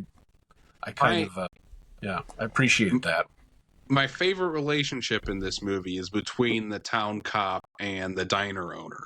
Yeah. And how they have one scene together right away, and it's like, oh, they got chemistry, and you're like, okay, yeah, we want to see where this goes. Maybe they'll end up in the third act together fighting against the Blob, and when they end his up in the face phone just booth together. They do end up in the phone booth together. His face on the outside of it, it's like, oh no. Yeah, this movie does not pull punches on characters you find charming and endearing, and somehow Kevin Dillon still survives the entire movie. So does the priest too. Like the priest is such a strange character. Scary guy. I kind of funny. Okay, he had weird priest vibes with the first time we see him, right? From the beginning. From the first time you see him, he's a weirdo. You're like, no, I don't trust that guy. Stay away from that teenage boy. But he really just for sure. Yeah. He has a whole vibe to him throughout this movie. And there was a long time where I was like, I just don't know if the stinger on this movie is necessary. And like I guess I haven't reversed that. Like I don't know if it's necessary, but the more I watch this movie, the more I like that stinger at the end. I think it's just kind of a cool little like, but the horror's not over yet. It's a little bit like the original in a sense where it's like, you know, they drop it in the Arctic and then it's like the end, and the end changes into a question mark. Like there's that ambiguity of like, well, this thing could come back because, you know, in that one, like as long as the ice caps don't melt, and we all know they're going to. And this one is like, well, this crazy priest is going to let this out in the middle of his Arkansas tent camp or whatever. And well, this is a part of what I think makes this especially prescient now, because we've got this sort of like Armageddon priest who's talking about, you know, kind of this like literally weaponized this like sort of religious fervor going on, and then the you know, you can't trust your government. Nobody wants to trust their government. There's obvious corruption going on and violence happening in the world, and I think we're seeing that just as much now as we were during the Reagan era. So I think it resonates on a deeper level with me now than it ever has. This 88 Blob. And the stinger, I guess they had planned on doing a sequel. I wish they had, because I liked where they were going with it, but I don't know. Who knows? I don't know that this was like a huge hit, this movie, at the time it came out. It was considered a flop. Yeah. And they spent a lot of money on this one. They spent a good chunk of change on this one. So I think much like the Thing, both were maybe at the times seen as like antiquated. Of like, oh, that was something my parents liked. I'm not going to go watch the Blob or the Thing. Wow. Yeah. Whereas now we look at the Thing and the Blob as two of the best practical effects marvels of all time. Oh, was the Thing remake that was a flop at the time? Oh yeah, big flop. Blasphemy. Yeah, blasphemy. When did that come out? 82, and it like honestly it tanked Carpenter's career for a while. Like that generation just sucks, man. He took Christine because like we're also like in the slasher era of movies where all teenagers wanted to see was boobs and a guy with a machete like killing people. So Yeah, we were deep into Freddy Krueger Looney Tunes territory by this point. That's true. Like, That's and true. it's just, I don't know. Like, But then you have these filmmakers like John Carpenter, like Chuck Russell, like Joe Dante that grew up in the 50s, and they're like, we grew up on this atomic age horror movies. We want to make our versions of that. Yeah. That's why I think now, 30 plus years later, we look back on these of, oh, this is some of the great directors of all time doing this work. Very, very disappointed that the hippies, not only did they grow up to be yuppies, they grew up to make The Thing a financial flop when it came out. Yeah. Carpenter has outrageous. Famously been grumpy about people bringing up that movie. Like, I remember reading an article, like an interview with him on, like, it was like in Fangoria or something where the person was like talking about the reclamation of The Thing and how like people have really embraced it and it's now like considered one of the best horror films of all time. And Carpenter like responds with like, well, did you see it in theaters? And the guy's like, I mean, I wasn't even born yet. And Carpenter just goes like, thought so. Yeah. I don't want to hear your excuses, he says. Yeah. I love that. I love that. Carpenter put out a cigarette on this guy too and flipped him off. Yeah. Yeah, I was 2 when this movie came out, so I wasn't able to see this one either. So I guess I'll take my part of the responsibility for that. I did not go and see this one in theaters. Yeah, but you guys know what other 80s horror icon appears in this movie? As soon as you tell me, I'm going to be like, oh yeah, I've heard that, but I can't recall. Paul McCrane? Bill Moseley is in this movie. Oh, Bill Moseley's in this? Oh, yeah. He's one of the army guys at the end, isn't he? He is. He's the one that's in the sewer with them right before they blow it up. Right. And he's like delivering the monologue. He's like, we gotta get out of here, got him. I love when he shows up in a tiny little role. He's credited as like Army Soldier number 3, and I watched like behind the scenes interview with him, and he's like, yeah, the one thing I learned from working on this movie, always ask for a character name. Yeah, that's funny. Yeah, Paul McCrane was Emil in RoboCop a year prior to doing this film. Oh hell yeah! He got melted in RoboCop. I can't remember what happens to him in this one, but I don't think he gets the cop with the like does melted, he get melted in this one too. Probably hell yeah! Melted, yeah. I mean, that's good enough for me. I don't remember, but I know that he's in it. I keep a mental tally of whenever I see Paul McCrane in a movie. There he is. I watched that guy get liquefied on a windshield. Yeah. Yeah. One of my favorite effects in this movie is when we get to the third act, the town finally believes it because the blob's there. It's going to kill everyone. And they all start running and like barricading themselves into this building. And then you have this cop who's just been a dick this entire movie. And he gets pulled like inside out of the building, like just gets folded in half and pulled out. It's so good. Hell yeah. And it's one that I always forget about because you don't really see the blob. You just see his body fold in half and get pulled through, through the window or whatever. Yeah. Yeah. There's not a bad one in this thing, but yeah, I like it when it's satisfying. Yep. When it's like, yeah.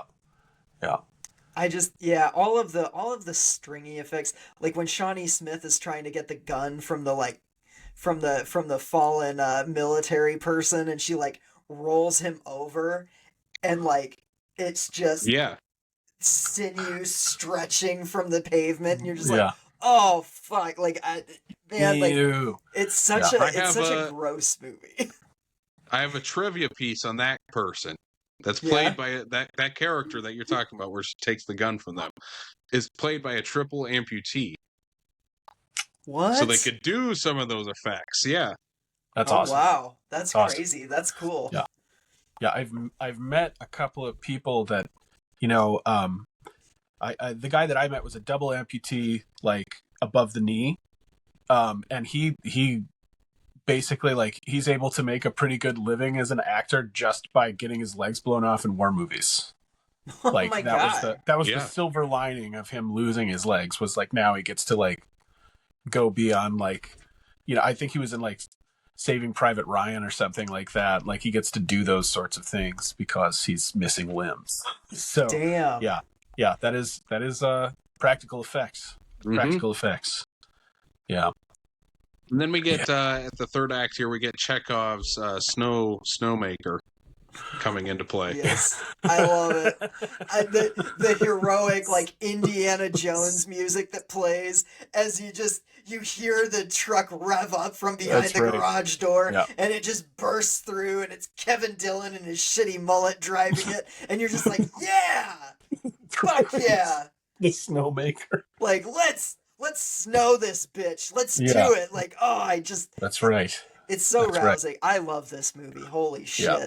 It is a very 80s ending. I will say that. That is like one of the most 80s endings ever. It's that it just jumps right there. It's just like, nope, then there's the magic snowmaking truck. That we're going to put a bomb on it and it's going to solve all our problems. But also, Shawnee Smith's shoe's going to get caught on something indescript on the side of the truck so That's that right. we can have a big old countdown moment. Yeah, that's right. I do like that. I do like that moment where it's like not just, oh yeah, hero moment. It's like, oh no, she gets stuck on the machine and has to get pulled off the side of the truck before it blows up. Oh, for sure. Yeah. No, it's got to be. You got to milk everything you can out of those moments. Yeah. I wonder all the slime, like all the slime. I wonder if it's the exact same slime that they would have used in Ernest Scared Stupid for all the because that's what I thought of when you were talking about like the sinew. I just thought of Ernest P. Worrell going or whatever after he kisses Trantor the Troll at the end of that movie. Oh God. Have you guys brought up Ernest Scared Stupid on this podcast before? I don't believe so. I think that's another first. Hell yeah. I stopped keeping I of course stopped keeping a tally, but I'll have to listen through again. We need to cover Ernest Scared Stupid on this show sometime. We do. Honestly, Jason's got that poster like on his wall prominently in his office. He's marks hard for Ernest Scared Stupid, so he would probably love to talk to you guys about Ernest Scared Stupid as well. Yeah, it's a fantastic movie. It is a fantastic movie. You know what else is a fantastic movie? The Blob, guys. Let's get to our final thoughts here. Sam, what are you giving The Blob out of 5 Kevin Dillon mullets? This to me, the 50s one is a perfect encapsulation of what horror was in that era. And I think that the 88 Blob is a perfect encapsulation of 80s horror. Specifically like with the practical effects, with the hairstyles, with the just like everything that goes into this movie is so very 80s in the best way. This is the kind of movie that Stranger Things really wishes that it could be, and no hate to Stranger Things. I love it. I'm so excited for the last season, but like it's a Netflixization of the 80s, but like fuck, this movie to me it gets more perfect every time I watch it. I love it so dearly. It's a 5 out of 5 for me easily. Like both of these Blob movies are all-time favorites of mine that I could put on any time, even though they're so very vastly different. They encapsulate 2 of my favorite eras in horror and what I love about those eras. So 5 out of 5 for me. 5 Kevin Dillon mullets. So for me, even though I like this movie more than the 1958 Blob, I would watch this movie in my everyday life sooner than I'd watch 58 Blob. I'm not grading it on the same scale as the 1958 Blob. I don't think it's a perfect encapsulation. I think it's a very good sort of entry. So I'm going to give it 4 out of 5. Hell yeah. With the caveat that if like whatever category special effect or like practical effects are, I'm giving that like an astronomical number of mullets. That's like a 6 out of 5. Yeah. I mean, just ridiculous. There we go. They outdid themselves on the practical effects, but I do think that like there were some areas that I think they could have like tightened things up a little bit better, whatever. But man, that's nitpicking. I love this movie, so I'm going to say 4 out of 5. 4 out of 5 for me. 4 out of 5 mullets for me in this movie. Yep. I also Yep. I do love this one a lot. Yeah, I was saying Chuck Russell for me is just one of those directors that I don't think gets enough credit for his filmography. Like he just makes extremely entertaining movies that are crowd pleasers, and also highly inventive.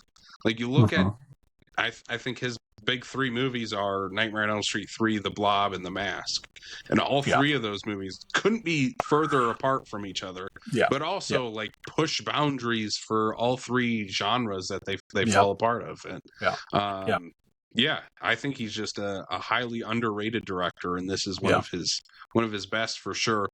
For me, the only reason this wouldn't get a 5 out of 5 is I'm sorry, Kevin Dillon. That's my one big nitpick of this movie, but I think everything else in this movie is really, really incredible. Yeah. I agree. I think Kevin Dillon, don't feel bad though. Don't feel bad, Kevin, if you're out there listening, because you did great in other stuff. You're fantastic in other stuff. So I thought that our Texas Chainsaw Massacre episode would be the end of this podcast. I thought that Casey and I would kill each other over our opinions on the movies that we covered on that episode. I think that Kevin Dillon is the straw that breaks the camel's back, though. I think I have to quit this podcast because of this Kevin Dillon slander. I don't even know what to do at this point. I'm beside myself. You should probably just go like start an Entourage podcast or something. I don't know what to tell you. Could it be? I mean, could you guys find some kind of, like, could you think of something nice to say about Kevin Dillon, not necessarily in this movie? Can we remediate this relationship now and like kind of heal? Yeah, Casey. Now that we've gotten through this. Name one good thing about Kevin Dillon. It shouldn't be hard. I want you to say something nice about Kevin Dillon, and Sam, you got to say something horrible about Kevin Dillon. Oh, that's easy. I hate his goatee now. I think he should shave it. See? There you go. He does have a terrible goatee. Yeah. Look at you guys finding common ground. Okay, but Casey, your thing was to say something nice. You just copied my goatee thing. That's not a nice thing. I'm looking through his IMDb because I'm like, is there any movie Dillon's that I like? I like that he's actually doing it. He's like, no, we're going to do this. We talked about it earlier. He's in Platoon. I like him in Platoon. He does do a good job in Platoon. It's not a fun watch. No. He's good in Platoon. I will give Mr. Dillon that. I will give him that. See? Look, you guys are doing good. See, we've healed the relationship. The podcast can go on. Nolan, thank you for saving the podcast. Thank you for being a guest on this podcast. And thank you for healing our Kevin Dillon loving and hating souls. Thank you for being here. And remind people, where can they watch Looky-Loo now that it's been a few months since we did that podcast. So where can they find it now? So the main place that people are able to find it, I think that everybody kind of goes is Tubi, Tubi.tv. You can find it on there. You can find it on Fandango at home. And I'm blanking on this one. I wish I weren't right now because it's a really cool new streaming service that is just for fans of found footage, Found TV. Yes. Found TV is what it's called. That is a really fun platform.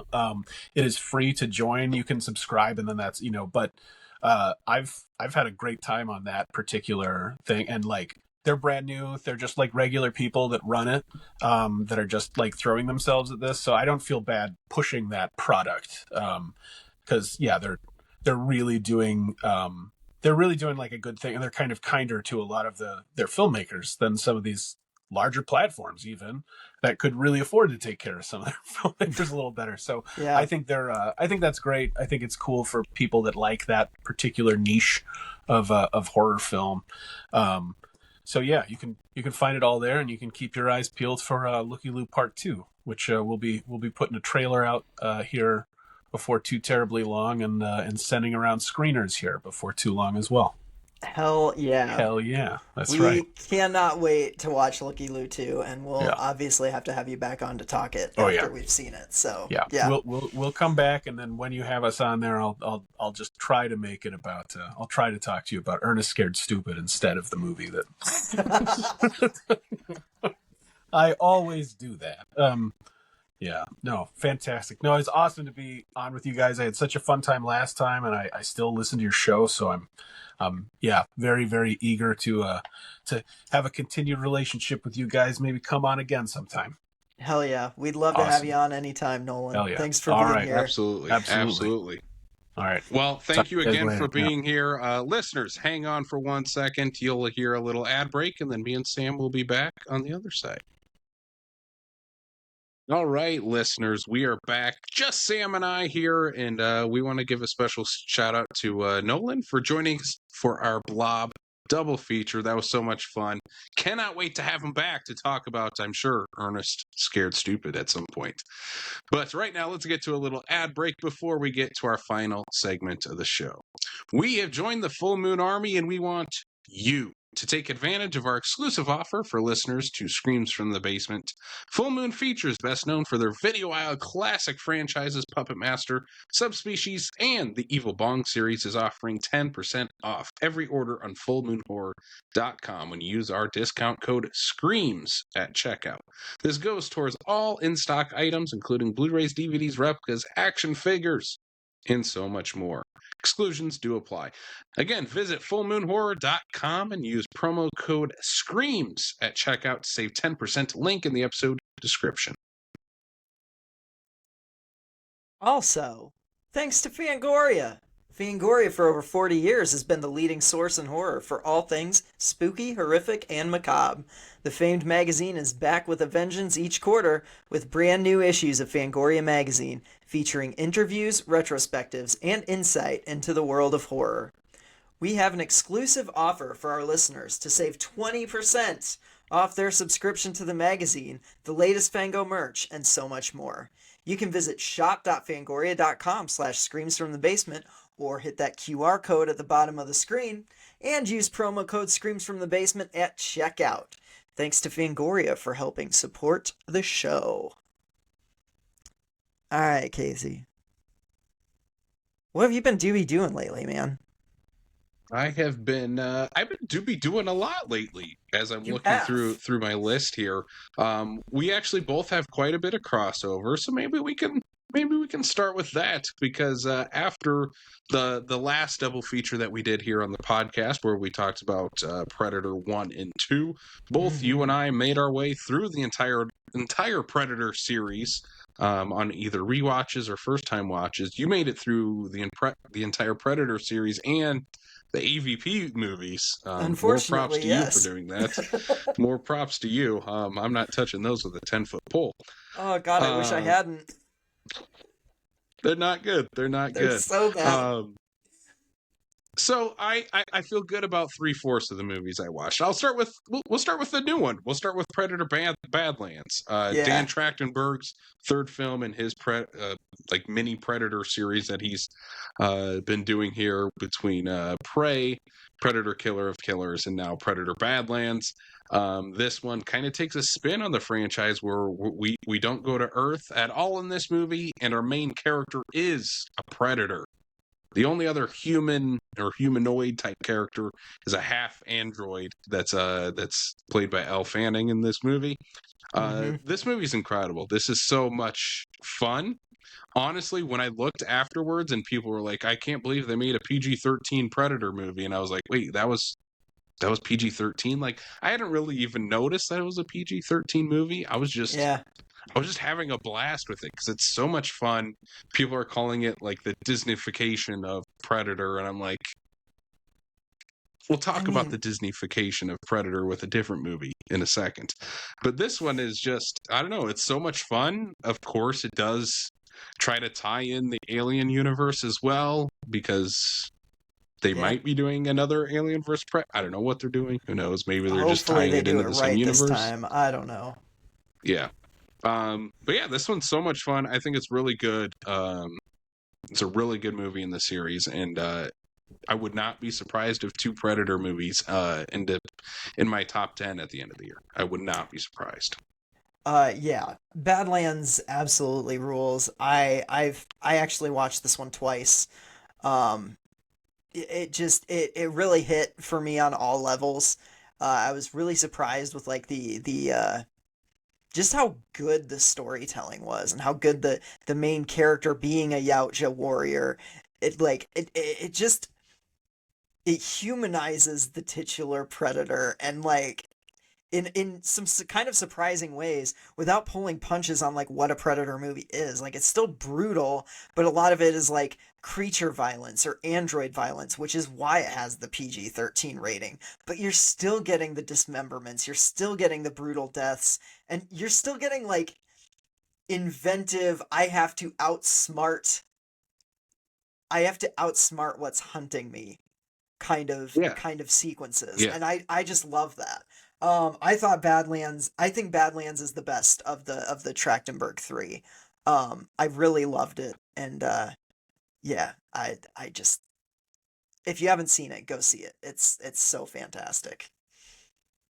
Then I watched for the first time The Predator. The Predator. Dog shit.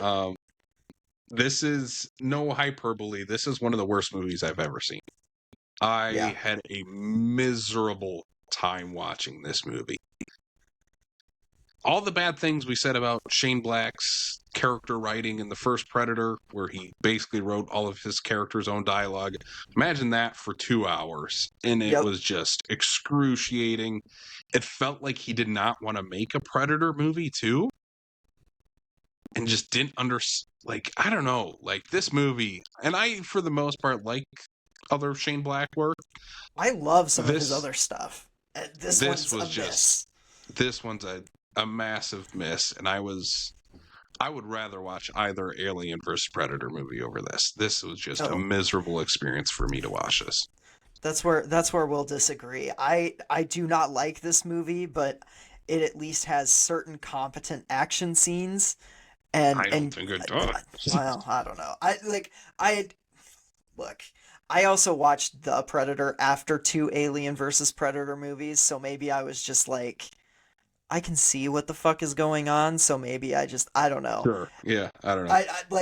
I'll tell you this. The Alien versus Predator movies were a chore. They were a fucking chore. Besides the Alien versus Predator movies and The Predator, I find something to like in every single one of these movies. Yeah. This is aside from those 3 movies a very solid franchise. Very solid. And then another one that I rewatched in this franchise, I guess my only rewatch in franchise, Predators. It's one of my favorite ones of the franchise. I feel like this is, in many ways, with any franchise, the one that came out when you were in high school tends to be like one you like a little bit more than other people might have. Predators is definitely one of those movies. Watching it this time, though, I was surprised how much I love Adrian Brody in this movie. Because that was kind of the one thing I had always thought of, like, oh, he's a little miscast. No, he's really good in this movie.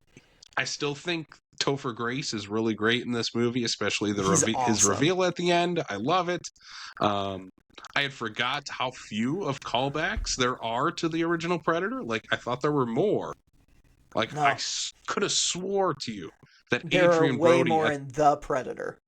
Yeah, and they're I terrible. I could have swore to you that Adrian Brody in the end of Predators was like doing like Arnold one-liners the entire time. He doesn't really. He gives the like, no.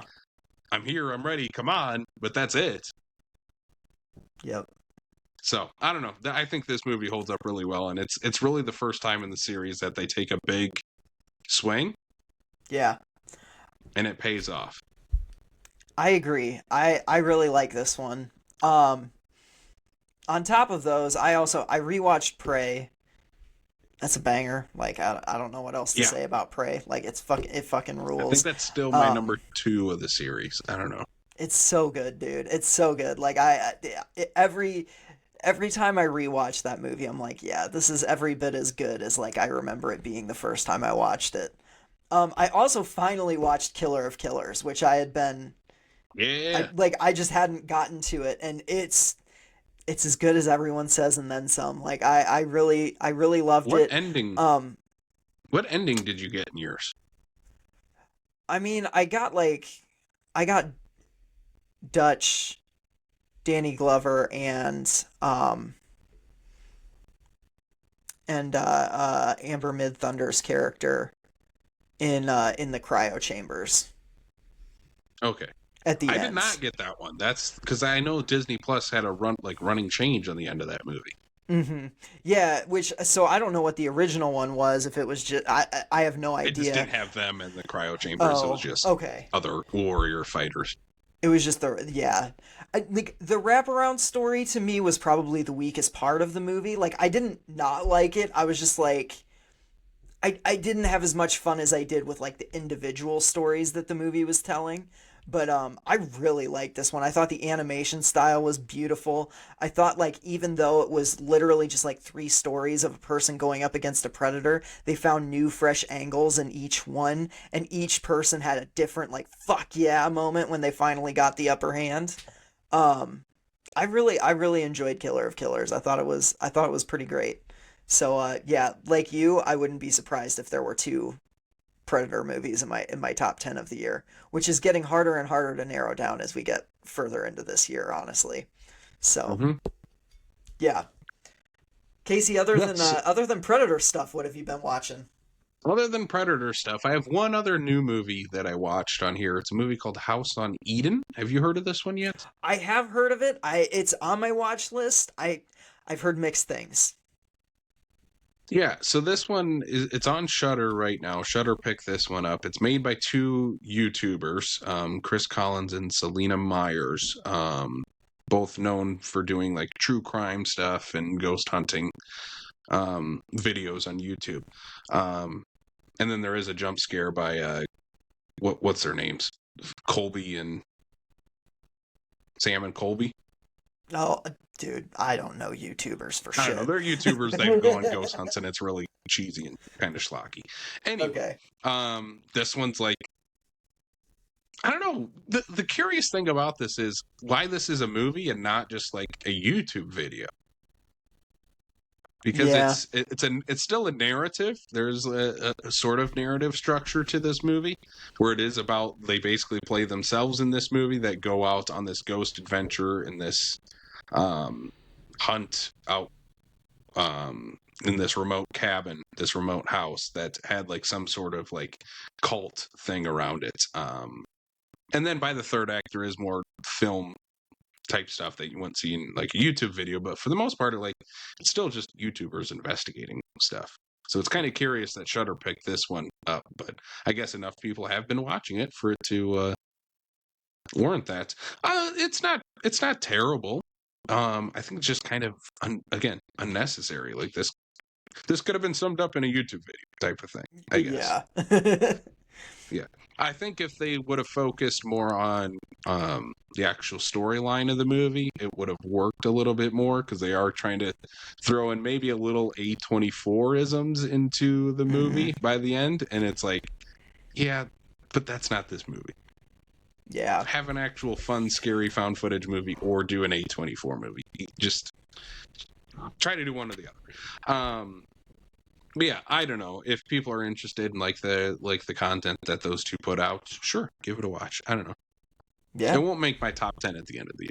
Let's just say that. And then I watched a couple of 80s movies that I crossed off my list that were just sitting, in that to be watch list forever.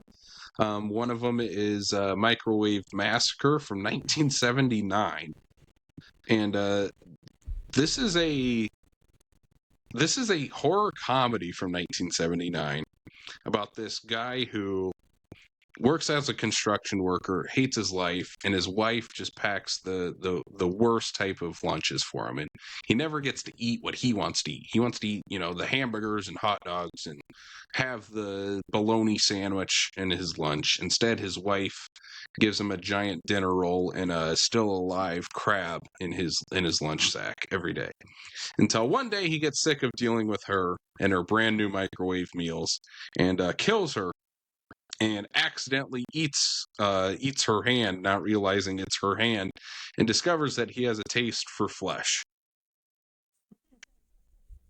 And then the rest of the movie is him basically like picking up women of the night or the neighbor lady and bringing them over to the house to eat them. This movie's not great. It's definitely of its time, but it's also a little bit ahead of its time, where it's a horror comedy that we didn't really see until like I think of like this type of horror comedy coming out in the mid to late 80s, not in 1979. Like before it comes out before the slasher boom, but it feels like a post slasher boom horror comedy, if that makes sense. Hell yeah. Yeah, it's like definitely a riff on like Texas Chainsaw Massacre. It's often been compared to Eating Raoul, which came out like 3 years later. So, again, really ahead of its time with this movie, and just one of those titles that's been sitting on my to-be watch list forever. Yeah, this sounds awesome. I'm definitely gonna definitely of its time and pretty sleazy. Yeah, that's just that's what I'm getting scrolling through Letterboxd. Yeah. A movie with zero budget and just tries to make the most of it. Let's say that. Hell yeah. Another movie with next to no budget and trying to make the most of it, Hollywood Chainsaw Hookers. Again, another great title, directed by Fred Olen Ray. We have to do an episode on Fred Olen Ray at some point. The movie stars Linnea Quigley, Michelle Bauer, Gunnar Hansen from Texas Chainsaw Massacre. And the title literally says exactly what this movie is. It's a bunch of hookers that kill dudes with chainsaws as part of their way to like appease their ancient god. Fuck yeah, that's awesome. It's exactly what you expect, especially with the stars Linnea Quigley and Michelle Bauer. Of course, the two of them take their tops off and fight with chainsaws by the third act. So yes, this movie rules. It's definitely a riff on obviously Texas Chainsaw Massacre with Gunnar Hansen in the movie. I think this movie is a ton of fun though. It's a really fun watch, and definitely pokes fun of. It pokes fun of the Texas Chainsaw Massacre series and has fun with its Scream Queen leads. Nice. And then last on my list here, it is it's not even a movie, but I have to talk about this. It's called Haunted Indiana. It's a public access anthology from Indiana from the early to mid 80s. That aired on public access TV then, and it tells like these five stories of urban legends around Indiana, and it's all shot on video, all clearly edited on video with special effects that they had from some CD-ROM that they could put onto their video effects. It's incredible. This is a perfect. If you're building out a Halloween playlist, like a Halloween night playlist of we're just going to watch weird stuff and I'm going to cut stuff in and out, put in this as your breaker between watching two horror movies. Haunted Indiana. It's on YouTube right now. If you join our Discord, I just shared it in the Discord not too long ago as well. But yeah, this passes all my Halloween vibe checks, and it's so much fun. This is exactly what I would want from like what I expected from this type of movie, if you want to call it that. Definitely have some inspirations from for the WNUF Halloween special movie that came out not too long ago. Hell yeah, I love that. I will definitely have to check that out. That is so cool. Yeah, I think it's like 20 minutes long or something like that. Yeah, Letterboxd said 19. Yeah. That's awesome. All right, Sam, what about you? Besides watching the AVP and Predator movies, what else have you been doing?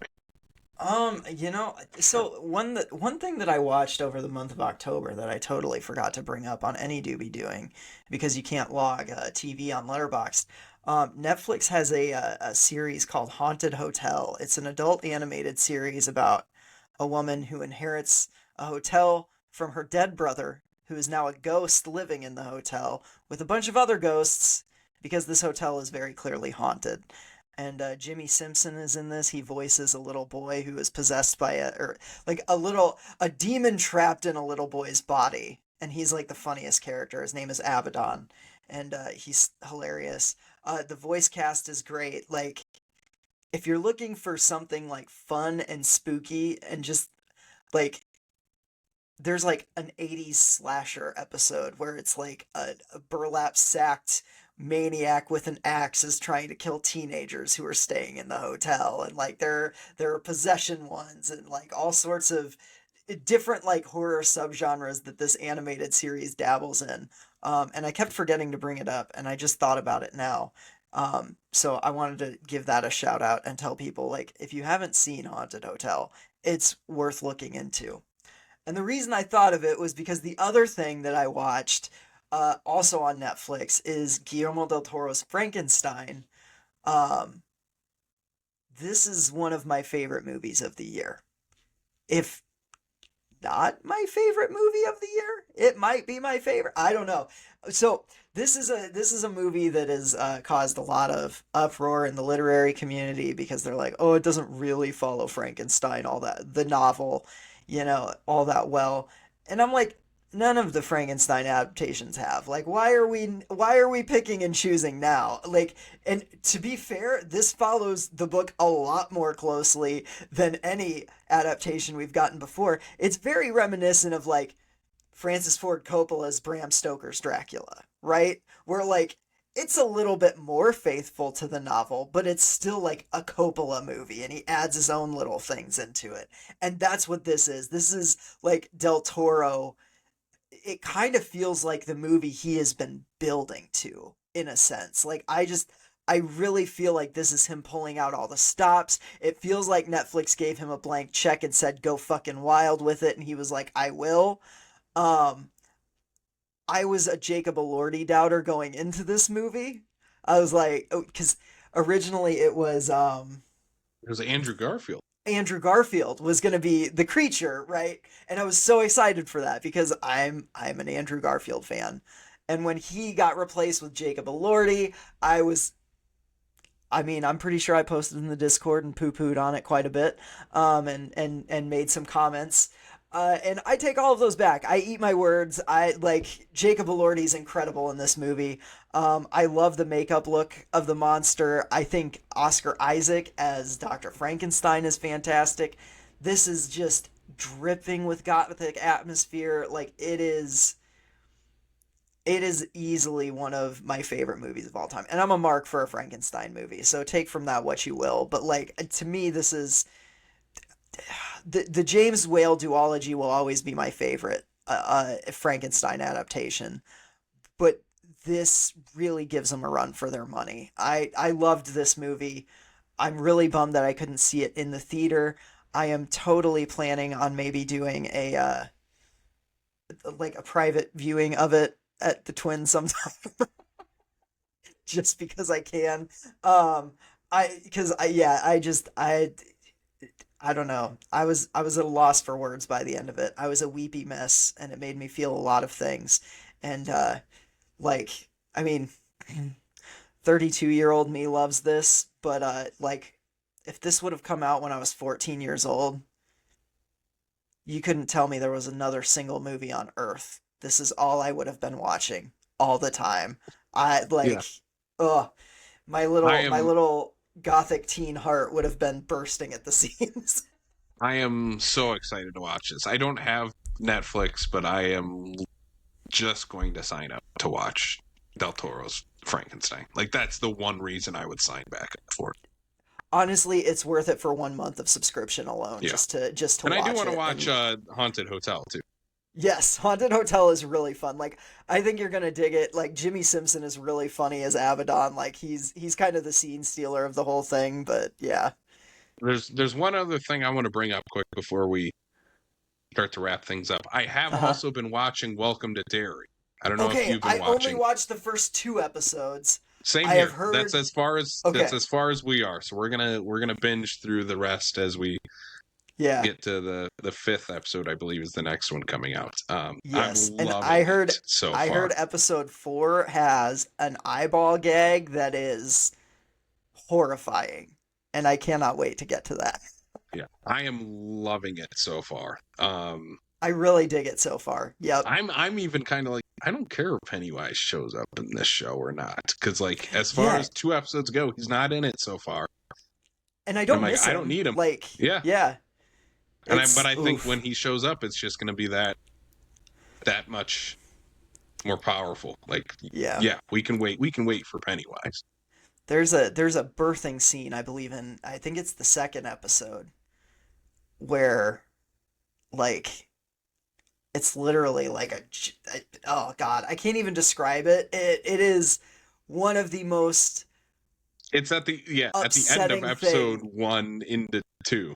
Yeah, it's one of the most upsetting things I've seen put on screen. Like, Andy Muschietti is a madman for some of the stuff he's putting on screen in this series. So I've been enjoying it too. What happens when you make like 2 of the highest grossing R-rated movies of all time? Yeah. Warner Brothers Discovery is like, do whatever you want. Yeah, and he is like, holy shit. There's also, some real he's gnarly creating stuff. his own Kingiverse in this too, which I'm loving. Mm-hmm. Yeah. I'm very interested to see where some of the King characters from like other properties are gonna like go in this narrative. It's really interesting. Yeah.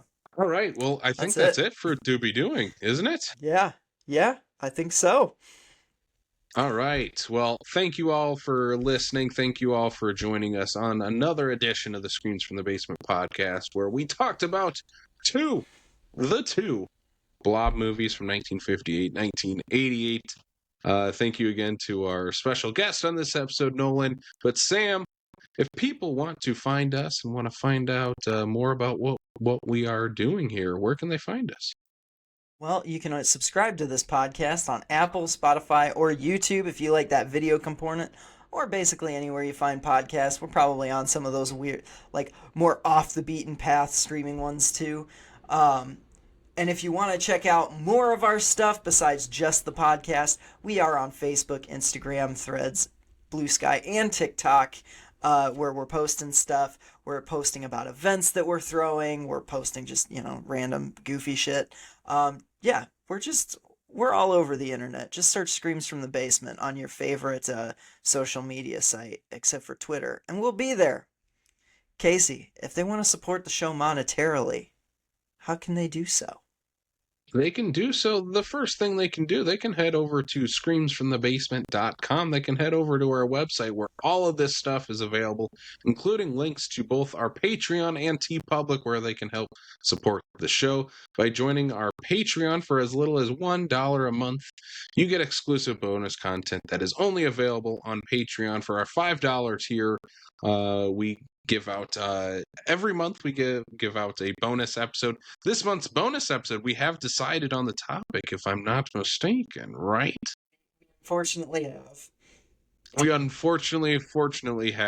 and we are going to be doing a commentary for my favorite Thanksgiving movie, Thanksgiving.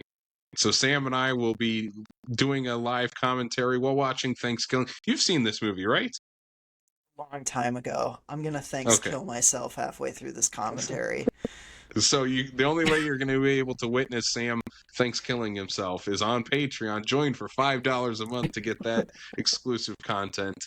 But if you want to pick up some awesome Screams from the Basement merch swag, you can head over to our TeePublic store, We got some awesome swag up there. You get our classic logo shirt. You can get our zombified versions of both Sam and I on a sticker or on a sweatshirt. So many different things up on our TeePublic store. So again, links to that in the episode description or on screamsfromthebasement.com. Two other things we got to throw out here before we end things on this show. We have another late night at the State that was just announced. We are talking about another poultry themed movie around Thanksgiving. No, we're not talking about Thanksgiving. Sam, what movie are we talking about instead? We are playing on Black Friday, Poultrygeist Night of the Chicken Dead. Trauma classic. I've not seen this. My first time will be on the big screen. I am thoroughly prepared to see something completely and utterly fucking disgusting. So... Yes, and hopefully everyone out there is prepared for the same, because it is an 18 plus show. And it is 18 plus. All you kids, stay home. You can't come even if your parents allow you. 18 plus only for this movie. Black Friday, 10:15 p.m. Sioux Falls State Theater, Poultrygeist, Night of the Chicken Dead. And then Sam, we are a few months out yet from our Screams by Night halfway to Halloween con, but we're going to shout it out here. If you want to hear who our first guest is for the convention, head over to our Facebook event page, hit that going button. Once we reach 50, and we might reach it by the time this episode even comes out, we will announce our first guest. And maybe to give a little incentive, I'm going to say something here. Yeah. We name dropped one of our guests on this podcast already. We did indeed. I'm not going to say who, how, where, when, why, but we did. Their name was name dropped on one of these, one of the topics we were talking about today. So if you want to know who that is, hit that going button on our Facebook event page and buy your tickets now on Eventbrite. Again, links to all that on screamsfromthebasement.com and on our Facebook event page there as well. That's right, guys. We got Jane's little brother from the Blob 1958. Danny is making an appearance at the Screams by Night halfway to Halloween con. Oh, I fucking wish. I bet we could find that guy. I'd be able to. It'd be kind of fun, according to IMDb, he's still out there and still doing his thing. I don't know what he's doing, what that thing is, but he hasn't died. That's what I'm saying. Hell yeah. So, I don't know where Danny is. We're wishing the best. Maybe he'll come to Screams by Night halfway to Halloween con. I don't know. We'll see. Maybe. We'll see. It's definitely not Kevin Dillon, that's for sure. Sam, why don't you go ahead and give the people the sign off for this episode? All right, everybody. As always, we thank you for tuning in and wish you sweet screams.